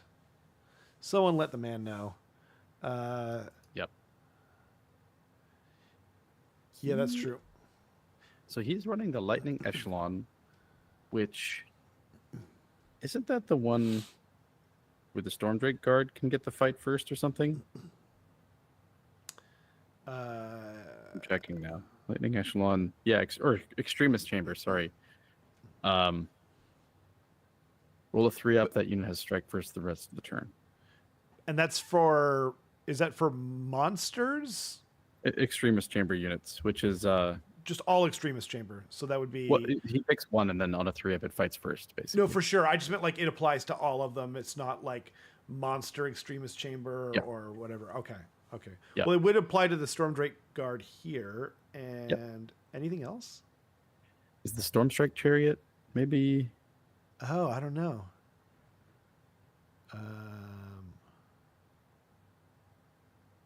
I wouldn't think so. No, That's it's a not. weird chamber. Yeah.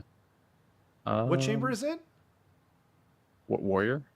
A warrior. Oh, okay. Wait, don't sorry, think you're talking the strike first? Yeah. The strike Oh, first no, is the I extremist. I meant sorry. I meant the. I didn't know that. I meant which. Yeah, I was just asking you which chamber was the Stormstrike. Yeah. Stormstrike Chariot. I think it's just the Stormdrake Guard that it applies Yeah, to. it looks like it. That's crazy. So he's got a reinforced unit of that. So the 4 Storm Drake Guard, 6 Prosecutors, some Aether Wings, also the Celestin Prime, which is kind of interesting. We usually don't see that taken at the moment, but 2 people in this tournament have decided to do it, so it's kind of neat. He's got a Knight Relictor with the same Mirror Shield and Envoy of the Heavens, and then a Stormstrike Chariot, just presumably because it fits. Yeah, a Kronspine as well. He doesn't have one of the big dragons, which is kind of neat. And that's pretty much that. I like this, and this is the second time we've seen the Celestin Prime, so that's interesting. Maybe there's some tech there that's popping up from the new book, or I'm not sure, but it's curious because yeah, like I haven't seen him yet, and now we've seen him twice in one tournament. So yeah. Anything else to add before? No, cool. Nope, don't think so. Jolly Best good. of luck, Jeremy. Best of luck. Okay. I almost feel better now that we've got John Zoshak again. Just like, okay. You know what I mean? Like, it makes sense. Okay, I'm spinning it again. We reviewed it earlier for those that are not... Oh, is it Stark again? Yeah, it's Stark again. Yeah. Okay. Okay. So now we're just going to get a bunch of the same thing in a row, right? Okay. And it's Chris Lemoy. Have we done him? Lemoy, like, well, almost did him. Remember you? Right. Yeah. We've had a Chris and we've had a Lemoy, but we haven't had a Chris Lemoy. That's why I think was disturbing. Dang it, Chris. I swear he's doing this on purpose. I don't think either of the Lemoys are connected to the internet, to be honest. I think that they're like off in the woods and they show up for Warhammer tournaments and murder everyone, frankly. But like, fair. Okay, they're someone not send being super communicative. Fair enough. Someone send a registered letter to Chris Lemoy and his brother. Let them both know, please and thank you. Okay, it is Night Haunt, Death Stalkers. So that now it's just the pick one unit, and they get to retreat and charge or run and charge. And yeah, it's only one now, 2 drops. Yeah, Morbid Conjuration, which is I think it's really good. Well, you know, you can use Reikenor to like poop out spells a lot better, so I think that's pretty good. A bunch of Hex Wraiths because he's an awful person. That's what, 15 Hex Wraiths? Oh no, wait, no, more than that. 10, 20, 30, 25, Jeez, 30. No, there's more. 35, oh, there's more 40 below Hex it. What an animal! 40. That's crazy. And yeah, it's 3 heroes Alan, and 40 Hex Wraiths. That's crazy. And Alan the Downer for teleporting shenanigans. Lord Executioner is just a great debuff, you know, piece. And they're 2 named characters too, by the way. So everything has to go on the Executioner. Wow. Jeez Louise. Yeah, I mean, it is like a kind of a cool list. The downside to this, like, is just that Hex Wraiths are such old models. You know what I mean? That like, it's too bad they're not like some of the cool stuff, which are also quite good. Anyway, yeah, cool. I don't really have much to add. I think it's pretty simple. Yeah, okay, cool. It's not a complicated list.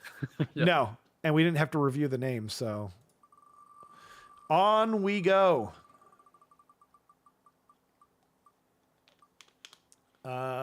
Matthew Seaman. Yeah, we already did him. Mm-hmm. And I have to spin it. I can't just remove Matthias, even though he's still on there. I don't think we did Jack Geiger, right? Okay. Nope, we did Alexander Geiger. Cool. Look, another Stormcast list, Carson. What do you know? Remember what I said? We've exhausted all of the Stormcast lists? I was wrong. Yeah. Yeah. I think this is the last one. But at least it has a name. Yeah. The name is Critty Kitty. I like it. It's cute. I think it's mid bin though. I'm gonna say moldy bits. Moldy bits. Ooh, spicy. Yeah. There's also some spice down there. That's why I said that. Yeah. Yeah. Yeah, it's cute. I'll stick with mid bin. Yeah. It's sacrosanct convocation, which I don't know what that does, and I don't particularly care to learn unless I get paired into him. It's because that's one of the things that's going into Legends. Yep, it sure is. I mean, not for another like 6-7 months, but it definitely is. It's so once per turn, end of your turn, pick a friendly sacrosanct chamber unit that had models slain in this turn to be the target. Return one slain model to the target unit. So if you lose something in your turn, interesting. Okay. Yeah, then you can return a slain model, and that'll apply to the Dracolines, and I think that's it. Right. Wow. Yeah. I mean, at least you're getting a decent amount of points back each time you do that. But obviously, if you wipe out the whole unit, then you don't get to do that. And it's also only in your turn. Right. Yeah. I mean, it's kind of it's possible that they just wanted to like use their cool models, as much as possible before they get yeeted out into the There's other parts of this list that are very strong too. Like he's got 6 Paladors, he's got 6 Long Strikes, he's got the Vigilers, he's got the Hurricane Crossbows are starting to be seen a little bit more. It's just like spamming low rend damage when attacks, and yeah, it's pretty neat. I like it.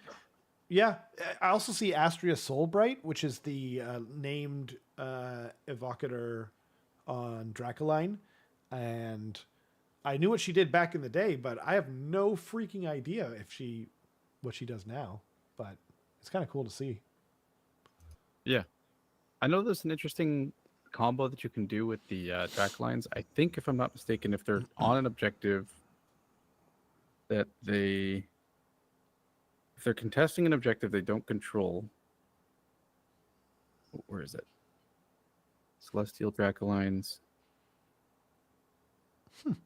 Yeah, while they're contesting an objective you do not control, it has strike first. So there's kind of a cheeky thing that they can do where they're like just off of an objective that you don't control, and then if your opponent is going to come like charge with them, you just redeploy them slightly onto it, and then they get strike first in your opponent's turn, which is pretty cute. Whoa. So that's a really good tip, something to look out for. Yeah. Sorry, Jack. But I mean, but like if he didn't explain that would feel like a bit of a gotcha kind of thing. Or it could feel like it, I guess. Yeah. This is the AOS Masters tournament, but still, like, this is kind of a niche faction, right? Yeah. Sub-faction. Yeah, absolutely. So. Niche unit, sub-faction and unit. Right. Cool. Okay. Boop, boop, and spinning. I like the comments again.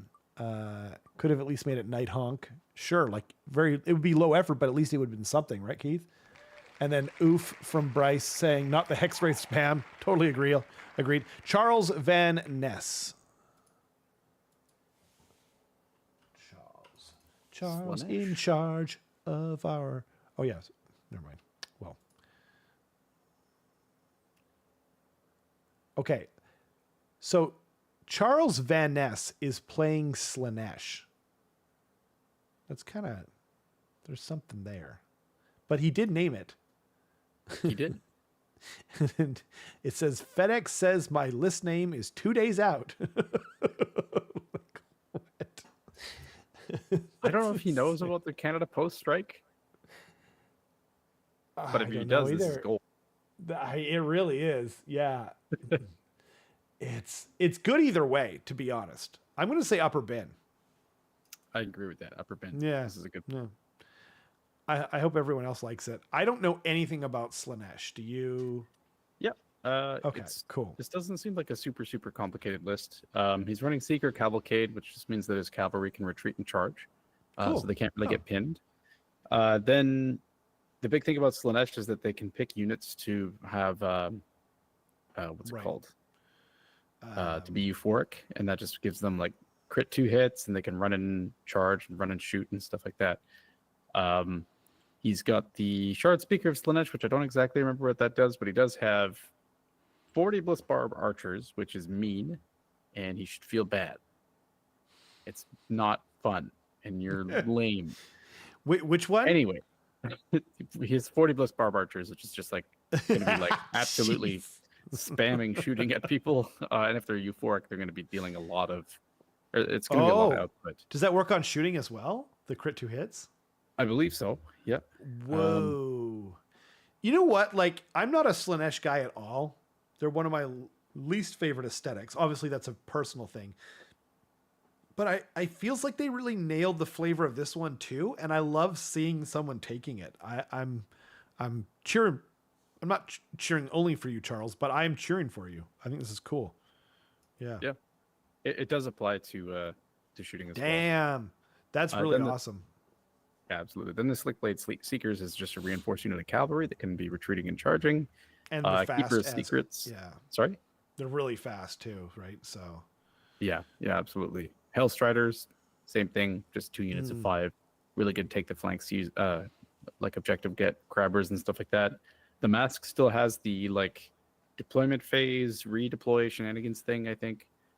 Then the Fane of Slanesh, I think, is like dealing damage to you to give you +1 to wound, I think. And yeah, this is just going to be like a very fast, hard-hitting and shooting army. But it will fold, like if it gets hit by any sort of hammer. But like, for sure, and it should. It's supposed to be very fast and very killy, which it is. So yeah, it's a fast glass hammer army. I think it's awesome. And Keith says all things in excess. It's on theme, and referring to the archers, I'm sure. Yeah, I totally agree. It's great. Spin that wheel. Okay, we've got Andrew Dassault.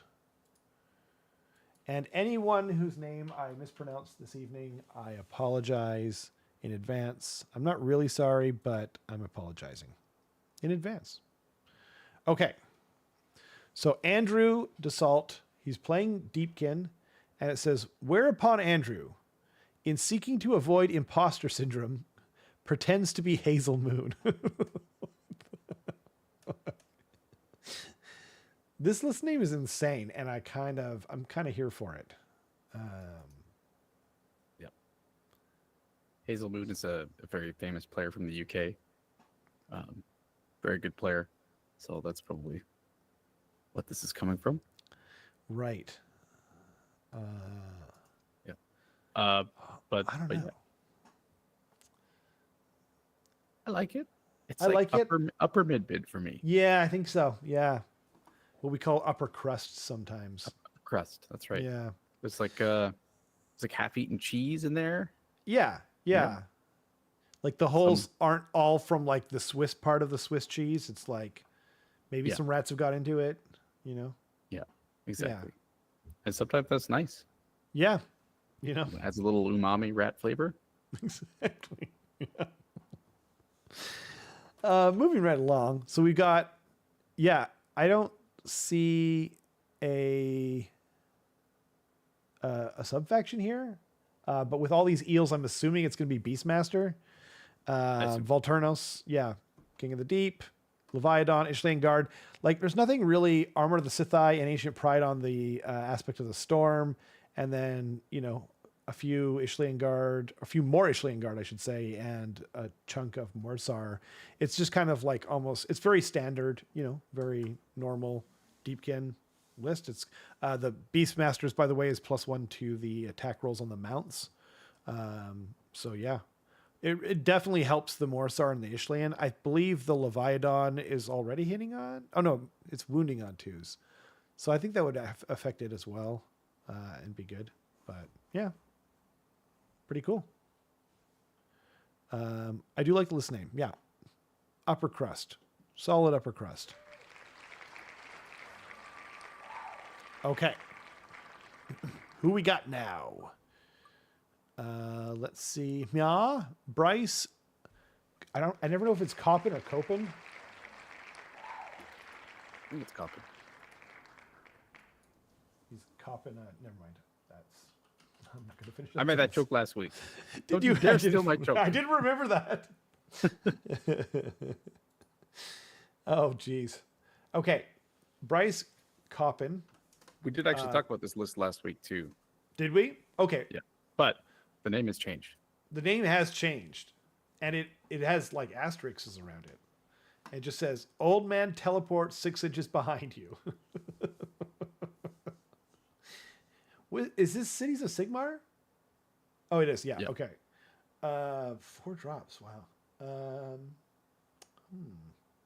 Wait, you go first. I don't know. I was assuming it had something to do with Callus and Toll, but well, I know that like the combo is that he's going to use Forbidden Power to get out the bridge, and then he's going to teleport probably Executioners 9 inches away from you, drop Callus and Toll down, and then advance in formation them 3 inches forward, so that they're 6 inches outside of you. okay. Like, so Old Man teleports 6 inches behind you. That's why. Okay. Yeah. It's fun. Mid-bin, I think. Mid-bin, sure. I like it. And I mean, we did go over. You said we went over this exact list last week. Yep. Yeah, the exact list. It's if you weren't there, it's I don't want to say it's, or no, maybe it has changed a little bit.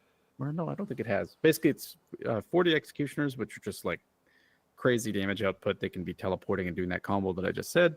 The Sorceress has Brazier of the Holy Flame to be bringing back D3 infantry models at the end of every turn.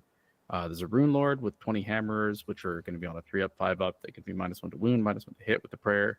Or, sorry, -1 to hit, and then -1 to wound with a prayer. He's got 10 Fusiliers, some Wildercorp Hunter, I almost said Humpers, and a Battle Mage. Wildercorp Humpers. And then Callus and Toll with Toll's Companions. Callus and Toll is going to be the general. He's almost always going to be doing, or maybe not almost always, but frequently you see the combo of like Bodyguard on Toll's Companions, so that, you know, both of those units are on like a 3-up save, 4-up ward, and your -1 attack for being in combat with them. So it's pretty, whatever objective they're on, just it's his. Don't try and take it back. They're very tanky. And that's pretty much it. Cool. Best of luck to you, Bryce. Yeah, absolutely.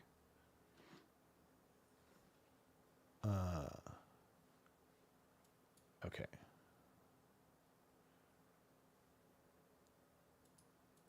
I want to spin the wheel. I was just reading the chat there. I wasn't sure if I was reading it correctly. So, Keith, I did the same thing. Ricky Fisher, by the way.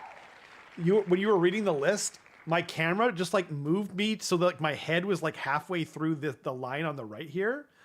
And then I was just sitting there kind of going, this is weird, because I didn't move. I just leaned back. And then like when you were in the middle of talking, it just went like zoop and just moved me into the middle. And I literally didn't move at all. Anyway, it was dumb, but I super enjoyed it too, Keith. And yeah, I'm easily entertained. What was the name? Oh yeah, Ricky. I should know that. Dick Fisher. Dick Fisher. Good old Dickie Fish. So, god dang it, Ricky. No. Look closer. Oh, okay. PNWM, so Pacific Northwest Masters, list V 3.083 final Johnson.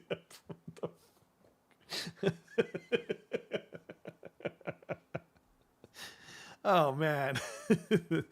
That went from like, come on, man. Like, you should know the assignment, you bastard, to like really... Oh, shoot. Oh, man. I need you to vote on this one first. I've been always voting on them first. What are you talking about? No. There was a stretch where I did it first, but that's fine. Okay. No, that's okay. Upper bin. This is easily upper bin for me. I think it is too. Yeah. I feel like I'm either being too hard or too soft on people. You know what I mean? But we've been mostly like right in the same zone. So it just makes me feel better when you say it first. But yeah. No, this is an upper bin. Yeah, I think so. I think it's pretty easy. Yeah. What's our current number 1 right now? Is it still Matthias? It's still Matthias, yeah. I think Matthias is still better. But... I think it's still better, but we can always like save this for later if we want, because I think this is number 2, and then Stark is number 3. It's at least for me. Yeah. Man. Yep. Stark is always good with the names though, by the way. Yeah. Anyway. Trogherd, so just they can heal in combat instead of just in the hero phase. Fungoid Cave Shaman, you don't see that very often. The Clammy Cowl gives them -1 to hit. And Loon Touched, I forget what Loon Touched is. It's +1 power level, I think. Is it? Wait. Okay. No, it's not. Sorry. Loon Touched. Might just be +1 to cast. Dang, even better. Yeah, add 1 to casting rolls. Nice. I like that a lot. But the thing is, like, I remember Ricky was telling me about this, or talking to me about it. It was a while back, actually, where he realized that Scragrod is just a 2-cast wizard. Yeah. No +1. Yeah. 200 and whatever points. It's Doesn't crazy. give up the moon anymore or anything like that. He just controls Cave it. Shaman, you put Loon Touched on him because you can't put it on Scraggy. He's +1 to cast, so he's a better caster than Scragrod. Yep. And then you put out the Cauldron, and it's a 2-cast wizard now. So it is. Congratulations. There's your Scragrod with +1 to cast effectively, and it's 100. And you don't get to control the moon, but he's a better caster. Like, it's crazy that Scragrod isn't +1 to cast. I think, like, honestly, I think like I think Scragrod should have always been like +2 to cast, and I think Thanquol should have been like +2 to cast back in the day, and now he's only anyway. Sorry, I'll stop. Boingrod Bounders, reinforce. So that's 20 like models with 2 wounds. I think. No, but it's reinforced. Bounders? Oh, it's Bounders. Duh. Yeah, sorry. It's right. Yeah, sorry. So that's the spear guys, which are only 5 models. Because Ricky always talks about the hoppers. So anyway. Okay, so he's got one of those reinforced, and then the Squig Herd reinforced, and then hoppers on their own. So that's 10 bodies for them. And then we got Trug, we got Gobapalooza, and then 2 reinforced trolls. I like this a lot. I think it's relatively simple, but just good. It's got mobility, but it's also got anvils and hammers. And we haven't seen any of the, what's it called? Karazai. So, which kind of neutered my trolls in that game or whatever, like really hard. Oh, yeah. Yeah. So, like, other than that, yeah, this is solid. I think this is good. I like it. It's almost a Highlander list too.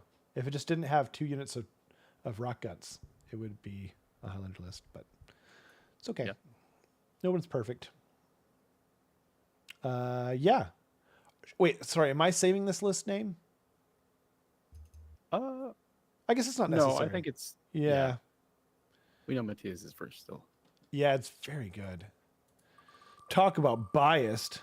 Upper bin and a bit extra for taking Trug. Yeah, that's true. Making them a wizard if they aren't, or +1 to cast if they are. Right. Matt Beasley.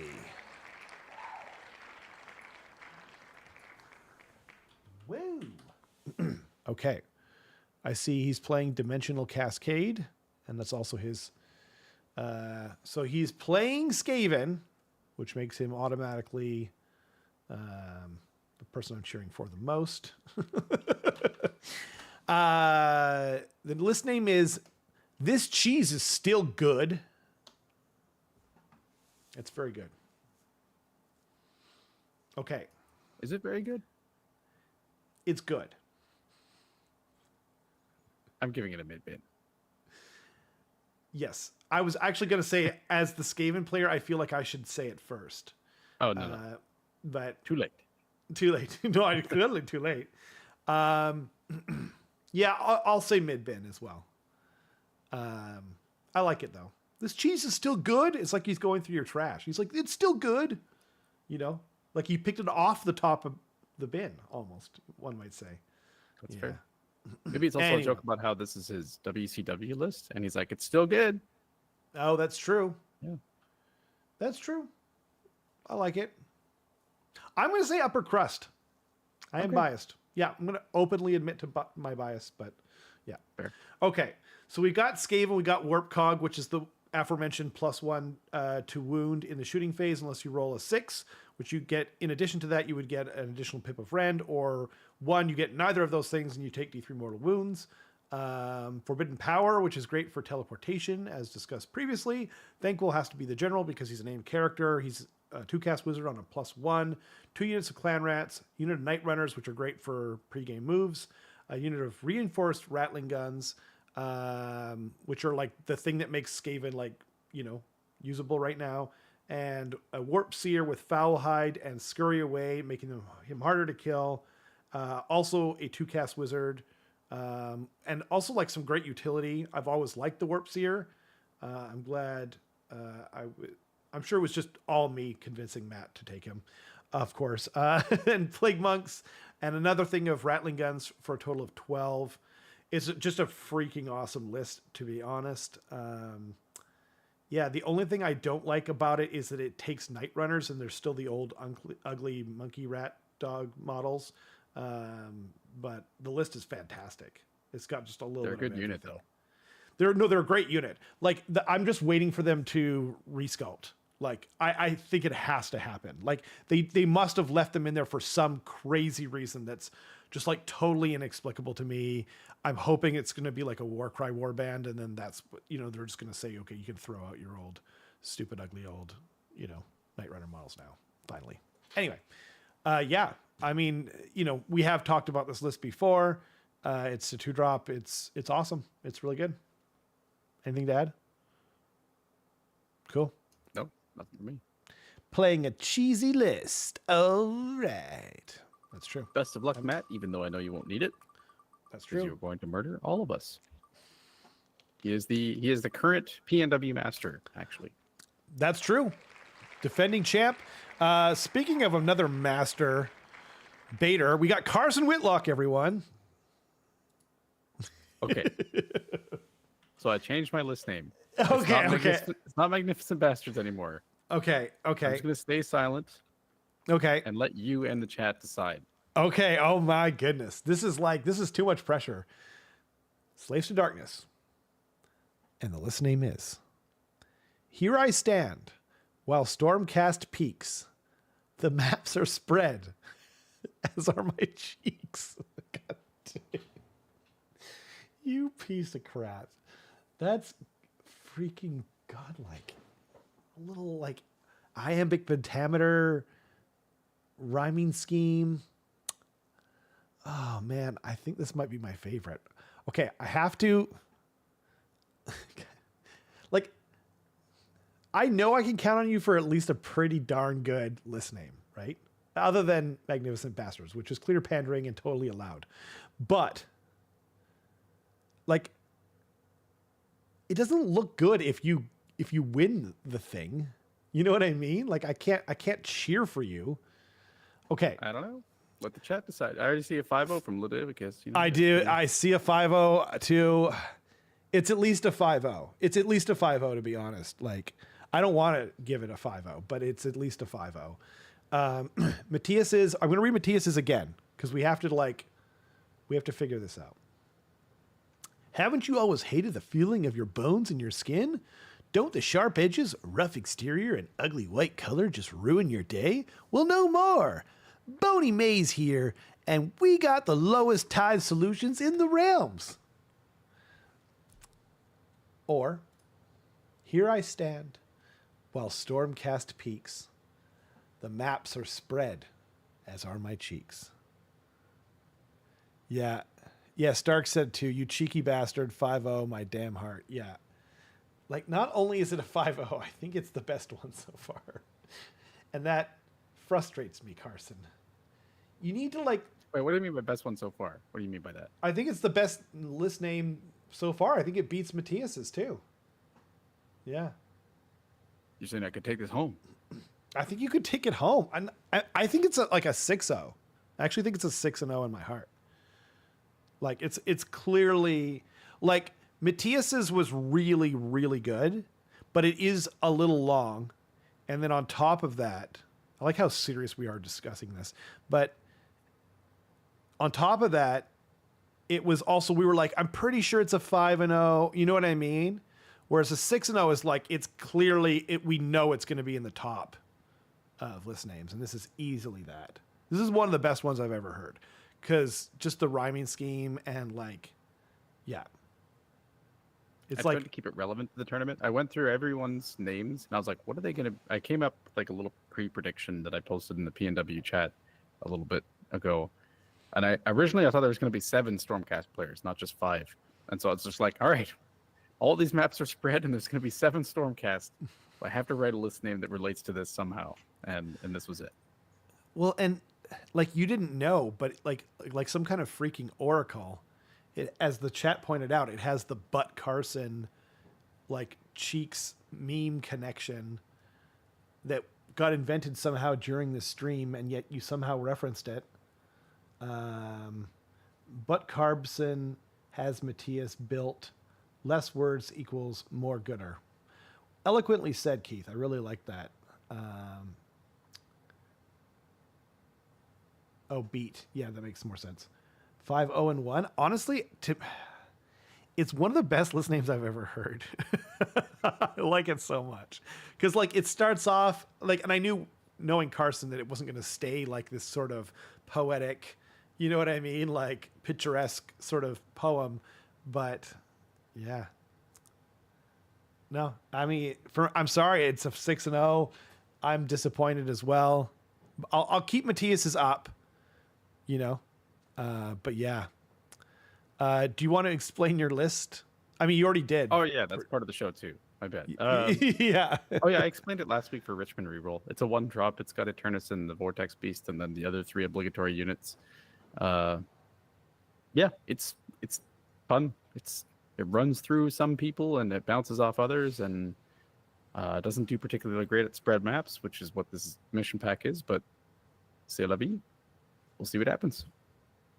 I mean, yeah. And if you want more detail, you did explain it in more detail last week, so you can check that out. Yeah. Cool. Oh, yeah, I can't put it away because it is the current reigning champion. Honestly, it's like, it's right up there with Poopcast Nocturnals. Like, it's really good. And Trees Newts. Michael Toons. That's true. I mean, Keith makes a good point. It's one of those things where he can't get a prize, but like, you know, let's face it, I wasn't going to give anyone a prize anyway. What did I just say? Michael Toons? Yeah. Ossiarch Bone Reapers. Okay. That's awesome. Just Bone Daddy. Bone Daddy. Simple. It is very simple. Did we have this list name before? We might have. Yeah. Would have been a while back though. We haven't seen Michael Toons. I would have been fair. at WCW with him. Okay. So That might be what it was. Possibly. I don't think he submitted this, or maybe he did submit this list to WCW. I'm not sure. But it is a neat list. He's bringing. Wait. Oh yeah, right. You're right. Thank you. I will go first. I'm going to have to go with lower bin here. All integrity. I'm not sure why, but I just mean like that I'm saying it ahead. I'm trying to like make sure that I'm not putting it all on you to go first. I'm going to say lower bin because I think we've seen it before. And even still, like, Bone Daddy is like something that people often call Catacross. So, you know, to get to the mid bin and the, you know, peaks, as it were, of the upper bin, you need to really bring out all your, you know, all the stops. So I'm going to say lower bin. Okay. I was gonna say like multi bits, lower mid bin. That's fair. So it's Yeah. pretty similar. That's true. Yeah, you convinced me. Lower moldy bits. I like that. Okay, now you may tell us about the list, Carson. Thank you. Yep. So it's 3 drops. He's running Catacross. He's got the Mortec Ballistari, just like Matthias does, for the better shooting on the crawlers, of which he has 2. He's got a couple of different things. He still has the Mortars and Vector, but instead of the Marrow Pact and Diversionary Tactics, he's got the Helm of Tyranny, which I think that's the OC subtraction within 6 or something like that to enemy units. And then the Aura of Sterility, which is just a big bubble of -1 to wound against shooting. So in the mirror match, ironically, it's actually maybe a little more potent. Right. He's got, or maybe not. I don't know. It's hard to tell. He's got Arc in the Black, which is he's going to be casting pretty well. Morghast Archai as well, but just 2 of them. And then 5 Death Riders, and that's pretty much it. So it's a little bit more spread thin just because he's got Arken in the list, as opposed to like doubling up on the Morghast Archai. But Right. yeah, it'll be interesting to see what it does. Pretty low surface area too. Very low, yeah. Very low, because it's, what is that? 1, 6, 7, 8, 9, 10, 11, 12 models in this army. That's crazy. Yeah. Some of them are pretty big, but it's like, that's not a lot. No kidding. Yeah. It's interesting. Yeah, like I haven't seen Arcan a lot. I'm not saying he's bad. I just haven't seen him that much. And I guess at 410 points, you got to really get your use out of him to make it worth it. Yeah. Is he +2 to cast still? Let me check. I doubt it. But because it's pretty rare now. He's just +1 to cast, and then every time he casts a spell, he heals 1. And reaction, opponent declared a spell ability. If a friendly Ossiarch Bone Reaper unit wholly within 18 was picked to be the target, roll a dice on a 4 up, ignore the effect of that spell on that unit. Wow. Okay. More than once per phase, but only once per spell. But yeah. Neat. Still got Curse of Years. He still is a rampage to do mortal wounds, and yeah. Neat. He's neat. So he's got like a spell casting castle that shoots a bunch too. I think that's kind of cool. Okay. Who we got now? It is Jeffrey Horn. Jeffrey Horn. Oh, wait. One of the South people. One of the South people? What does that mean? The Southern region? The region. No, I got it. Yeah. But I was like, that was sketch at best. Playing Nurgle. Okay, god dang. What the hell? This is insane. So the list is playing Nurgle, as I said, and the list name is Toilet Clogging Mud Missiles. Oh my god. Oh man, it's so good. I mean, it's poop, first of all. It's definitely a 5-0 in my heart, first of all. Oh, wow. That high. Wow. Yeah, it's just, I mean, it's got poop in it, Carson. Like, it's like Poopcast Nocturnals, but it's more, evocative of like real life. I think you're conflating two previous list names. There was Poopcast, and then there was Fartvast Nocturnals. Sorry, Fartvast Nocturnals. Totally, yes, you're right. I was totally conflating the two. Yeah, Fartvast Nocturnals. That's true. Fartvast Nocturnals is one of the all-time champions for sure. Yeah, that's true. I still think, I don't know, guys. Upper bin poop joke. I need more input from the chat. What is Carson? You're saying upper bin, I guess. I think it's upper bin. Yeah, it's good.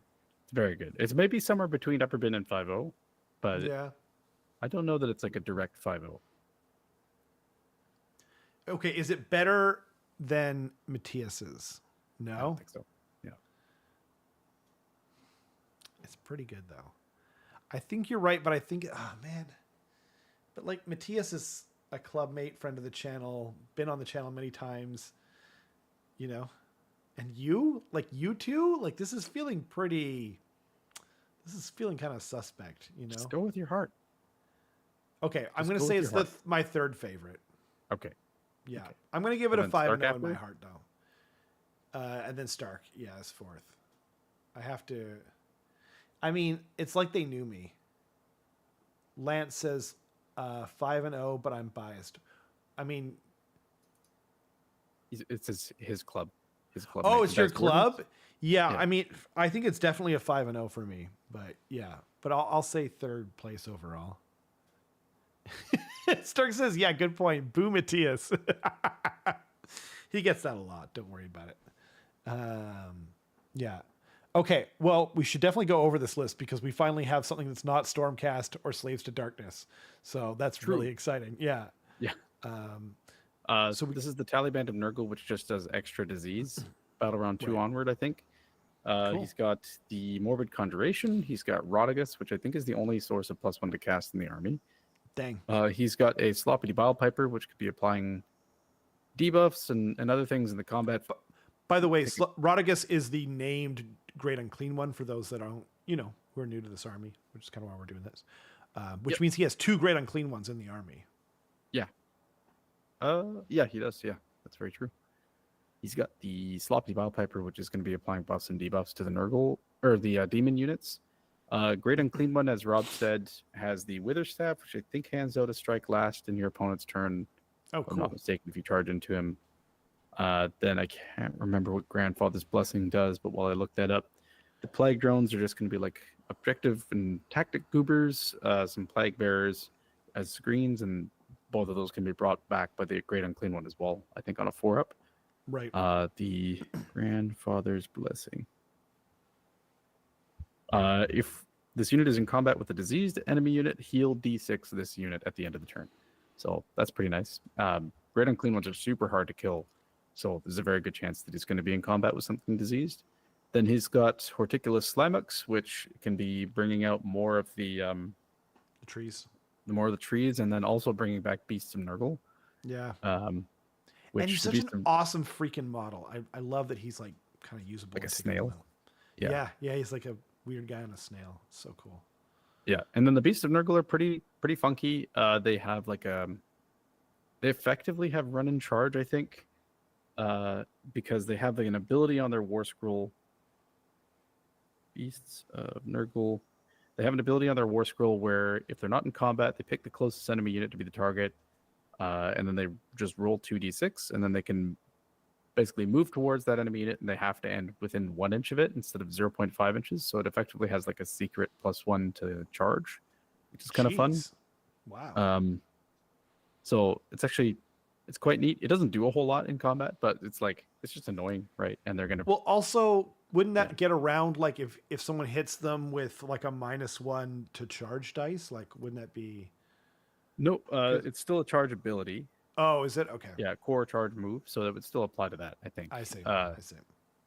But it's still good. It's still funky and cool. Yeah, I like it.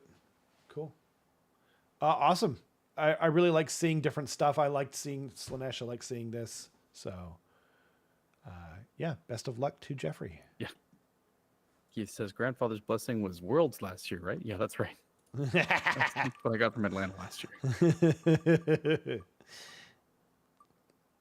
Speaking of poop, Matthew Kangizer.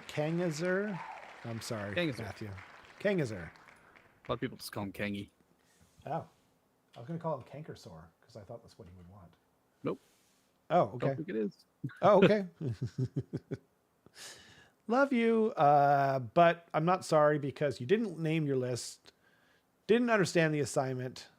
Although we are seeing less and less of this, although that's possibly just because this is, Northwest Masters. So, yeah. Yeah, Deathstalkers, aforementioned, you pick one unit and they can run and charge or retreat and charge. Reikenor is really good at spell casting. He can take a wound and then he gets a power level. Right? So if he does a wound to himself, he gets +1 to cast and +1 power. And both. Yeah, okay. I wasn't sure if it was both. I couldn't remember. Yeah. Reinforced Blade Geist Revenants, they're really good and like, I don't know, they're cool looking units, so it's nice to see something a little different. He does have 2 Hexwraiths though, and Alan the Downer, Dreadblade Harrows for teleporting shenanigans. And then he's got Guardian of Souls in the 2nd Regiment with Ruler of the Spectral Hosts. Oh, I see. Yeah, the Guardian of Souls, Nice. if it's in combat, can do an aura +1 to wound. So it can be really good for. If it's in Right. combat with the Blade Geists, that's super good. It kind of wants to be in combat whenever one of the big hammers goes in because it can pop the once per game +1 attack and get +1 to wound. So Right. pretty nice. And then the Ruler of the Spectral Hosts is once per game to bring back models, isn't it? So that I can't remember which one's which. Whether I think that Ruler of the Spectral Host might be the +1 attack, and maybe Light Shard is the bring them. models really? back, but I know that it's One of the those two. are the two things. I just don't remember the name of each one. Oh, fair enough. Yeah. Ruler of the Spectral Host was. Anyway, it doesn't matter. But yeah, anyway, he's got 2 units of reinforced Harridans, and they give you -1 to wound when they charge. So that's kind of fun because they can be charging when they're in combat. They can be doing, you know what I mean? So you can just spend a command point essentially, and in your opponent's turn, make them -1 to wound, right? You can't do the charging combat in your opponent's turn, unfortunately. Oh, that's only in your turn, right? Okay. Yeah. Well, still, like, it's a good way of charging in and debuffing a unit in multiple ways. So I like it. Yeah, it's a cool list, though. Anything we forgot to go over? I don't think so, right? No, don't think so. Cool. Okay. Good luck, Kangy. Good luck, Kingy. Mason Knox, come on down. Mason, who threw a complete curveball and decided to play Wow. Sylvanet. That's wild. Okay, awesome. Branch Managers is the list name. That's pretty good. That's pretty I good. always expect actually. a good name at a Mason. Oh, really? I didn't remember the Amber that Bird was his specific. last one. Oh, right. How did I forget that? That's crazy. Yeah. That's one of the best of all time. I feel bad now. He was in the chat earlier too. I don't know if he still is, but Mason, good guy. So we got branch managers. Okay. Oh, that's good. What do you think? I'm supposed to go first. I'm going to say upper mid. Final answer. I was thinking the same thing. It's a very upper crust, I think. Ooh, Oh wait, is I that see. mid? That's Wait. upper mid. Oh, never mind. Sorry, this is upper bin, like top of A upper solid bin. upper bin, right? Yeah. It's like the banana peel on the top. Oh yeah. right? Oh yeah. Nice. I like that. Okay. Well, he's brought Outcast. I think that's the one that's particularly good for. Oh, maybe not. Yeah, they made that song that all the white people like. The Hey Ya song. Not Bombs Over Baghdad. No. Or Sorry, Miss Jackson. That was good too. Yeah, I like this. I like Outcast in general. No, Outcast is the control score. I think if you're in combat with Sylvaneth units, you're -2 your control score. I think that's what it is. Right. Or maybe it's just Kurnoth. But he's got Alariel, good staple, good recursion. She hits hard. She's tanky. She can bring herself back, which is fun. And yeah, just a good staple for every list. If she's not dead, then she can heal pretty well by healing 2d3 and then also rallying and stuff like that, or getting +1 to cast. Then he's got 6 great bows, which can be teleporting all over the place and shooting people. He's got Belthanos to be handing out run and charge to 3 different units board wide. And a Warsong Revenant, which is just it's good spell casting damage. There's other things with the Warsong too that I remember. Let's see. Yeah, you have a 6-up ward while you're wholly within 12. And then you subtract 1 from ward rolls while they're wholly within 12 of the Warsong. So it's kind of some anti-ward tech too. Then add 1 to Unbinding and Banishment rolls while it's wholly within 6 of Awakened Wildwood. So pretty good anti-spell tech. And then her spell is like the little Warsong bomb, but it's kind of tuned down at this point. It's like you pick an Awakened Wildwood, wholly within 18, and then 3 enemy units within 9. It's a 2-up D3 mortal wound. So it's just like a little bit of spell damage that gets thrown out there, which is pretty nice. And then I think, is it Radiant Spirit or Seed of Rebirth? Is that the fight first? Seed of Rebirth. I'm going into more detail on this one because it's like completely different from all the other lists we saw. Not only that, it's completely different like than we see most of the time. Like I haven't seen the Warsong Revenant in a while myself. Although sorry. Seed of Rebirth is when the Warsong Revenant is destroyed on a 3-up, just comes back with 1 health. Jeez. Whenever? Like you can do that multiple times? Once per battle. Once per battle. Oh, okay. Still, that's pretty awesome. And then the Radiant Spirit.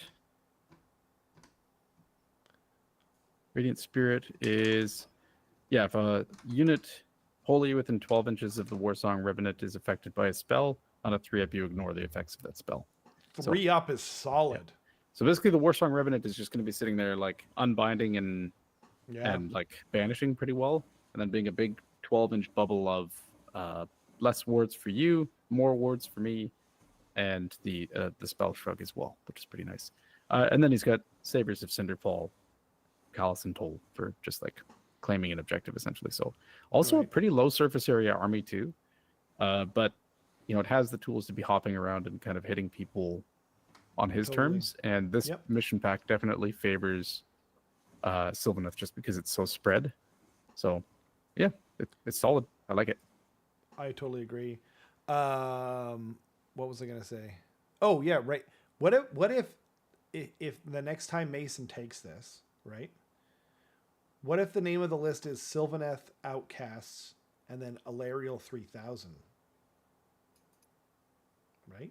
That's pretty good too. Okay. Yeah. I would like it if he started playing Idneth Deepkin, and then it was I'm sorry, Miss Jackson, I am for eels. Yeah. We've got them all planned out for you, Mason. The next, never if you play your this, daughter cry. I am several fish and not a guy. Have you ever seen that comic? What? No, I did not. Okay, see never mind. the comic. Oh God, that's fun. Okay, so we don't have that many left. We have 4. Yeah, 4 left. A bunch of them we've already done, I think. A bunch of them. Sort of. Yeah. So, Alexander Geiger, we did, right? Matthias? No, but I just got Alexander Geiger. Do we do? Oh yeah, him? we did him. Yeah. Okay. That all sounds so, sexual, but. And Joseph Tsai, we definitely did. Yep. Okay. And Matthias, we did. So that leaves Alexander Frias. We did him too. So okay. So, well, wow. Yeah. Glad we spent some extra time on Mason's list. Yeah. Yeah. That's true. What happens if I spin this again and I take off the last person? I don't know. Maybe I think we need space just comes out of the computer and like Bloody Mary. Yeah. Okay. We got the last person was Alexander Frias, even though we already did him. Okay. Whoa, that's crazy. It just turns black. Like it looks like a. Actually, I don't know if they can see it. Oh, you can see it on the stream. It looks like a record almost now. Now we know. And I can't spin it anymore. Oh, I was gonna say you can just keep making Jeremy dizzy. Yeah. Whoa. I just wanted to keep hearing the the cheers and whatnot. I will never play them again. That's the gig. What? You're never gonna play them again? Sylvaneth? I guess. Yeah. Oh, that's sad. Never. So if he ever does, we know he's a liar. That's true. That's true. I'm sure he's been called much worse. Yeah. Okay. So, God dang it. I hate to do this, but I think Carson is the list name champion of this tournament. All right. I'm going to walk off into the meat dimension in victory. Okay, he's leaving. He didn't say whether he was coming back or and he's gone. The dog is clearly there with him though. I was hoping if you spin it again, it would unlock a secret level. That would have been great.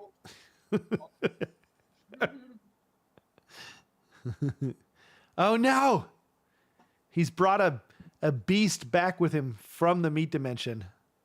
Oh. I found this stinky goblin. He's here to celebrate my victory with me. Does your dog need a bath like mine? Always. Always, yeah. That's the thing. If you take your dog out for a regular enough walks, it feels like there's only so much you can do. Funk. She's a funky goblin. Yeah, but not like in a cool way. No, definitely not. More in a malevolent and stinky way. Yeah. And a bike gremlin? Yeah, that's unironically what I call her sometimes. Awesome. Oh, man. Well, I know that was a little bit of a shorter show than normal, but there weren't that many list names and there was like no news to talk about. So, yeah, I'm afraid we're going to have to leave you with a little less painting fodder this week. Yep. Is there anything that we should bring up? Don't think so. I'm not sure when the next battle report is going to be because my son has a fever or like a temperature and, and apparently also an eye infection, which is extremely contagious. So we're going to have to be very careful about that. I mean, he's, I'm sure it'll be, she said he'll be fine in like 3 days or something like that. But anyway, but I'm just basically, I don't know exactly what's going to be happening for our, schedule in regards to that. So yeah, thanks to everyone for their understanding. It's been a little while since we were able to do it and we're, champing at the bit a bit too, to do another battle report, but we don't want to get anyone sick and yeah, and things are busy all around. So yeah.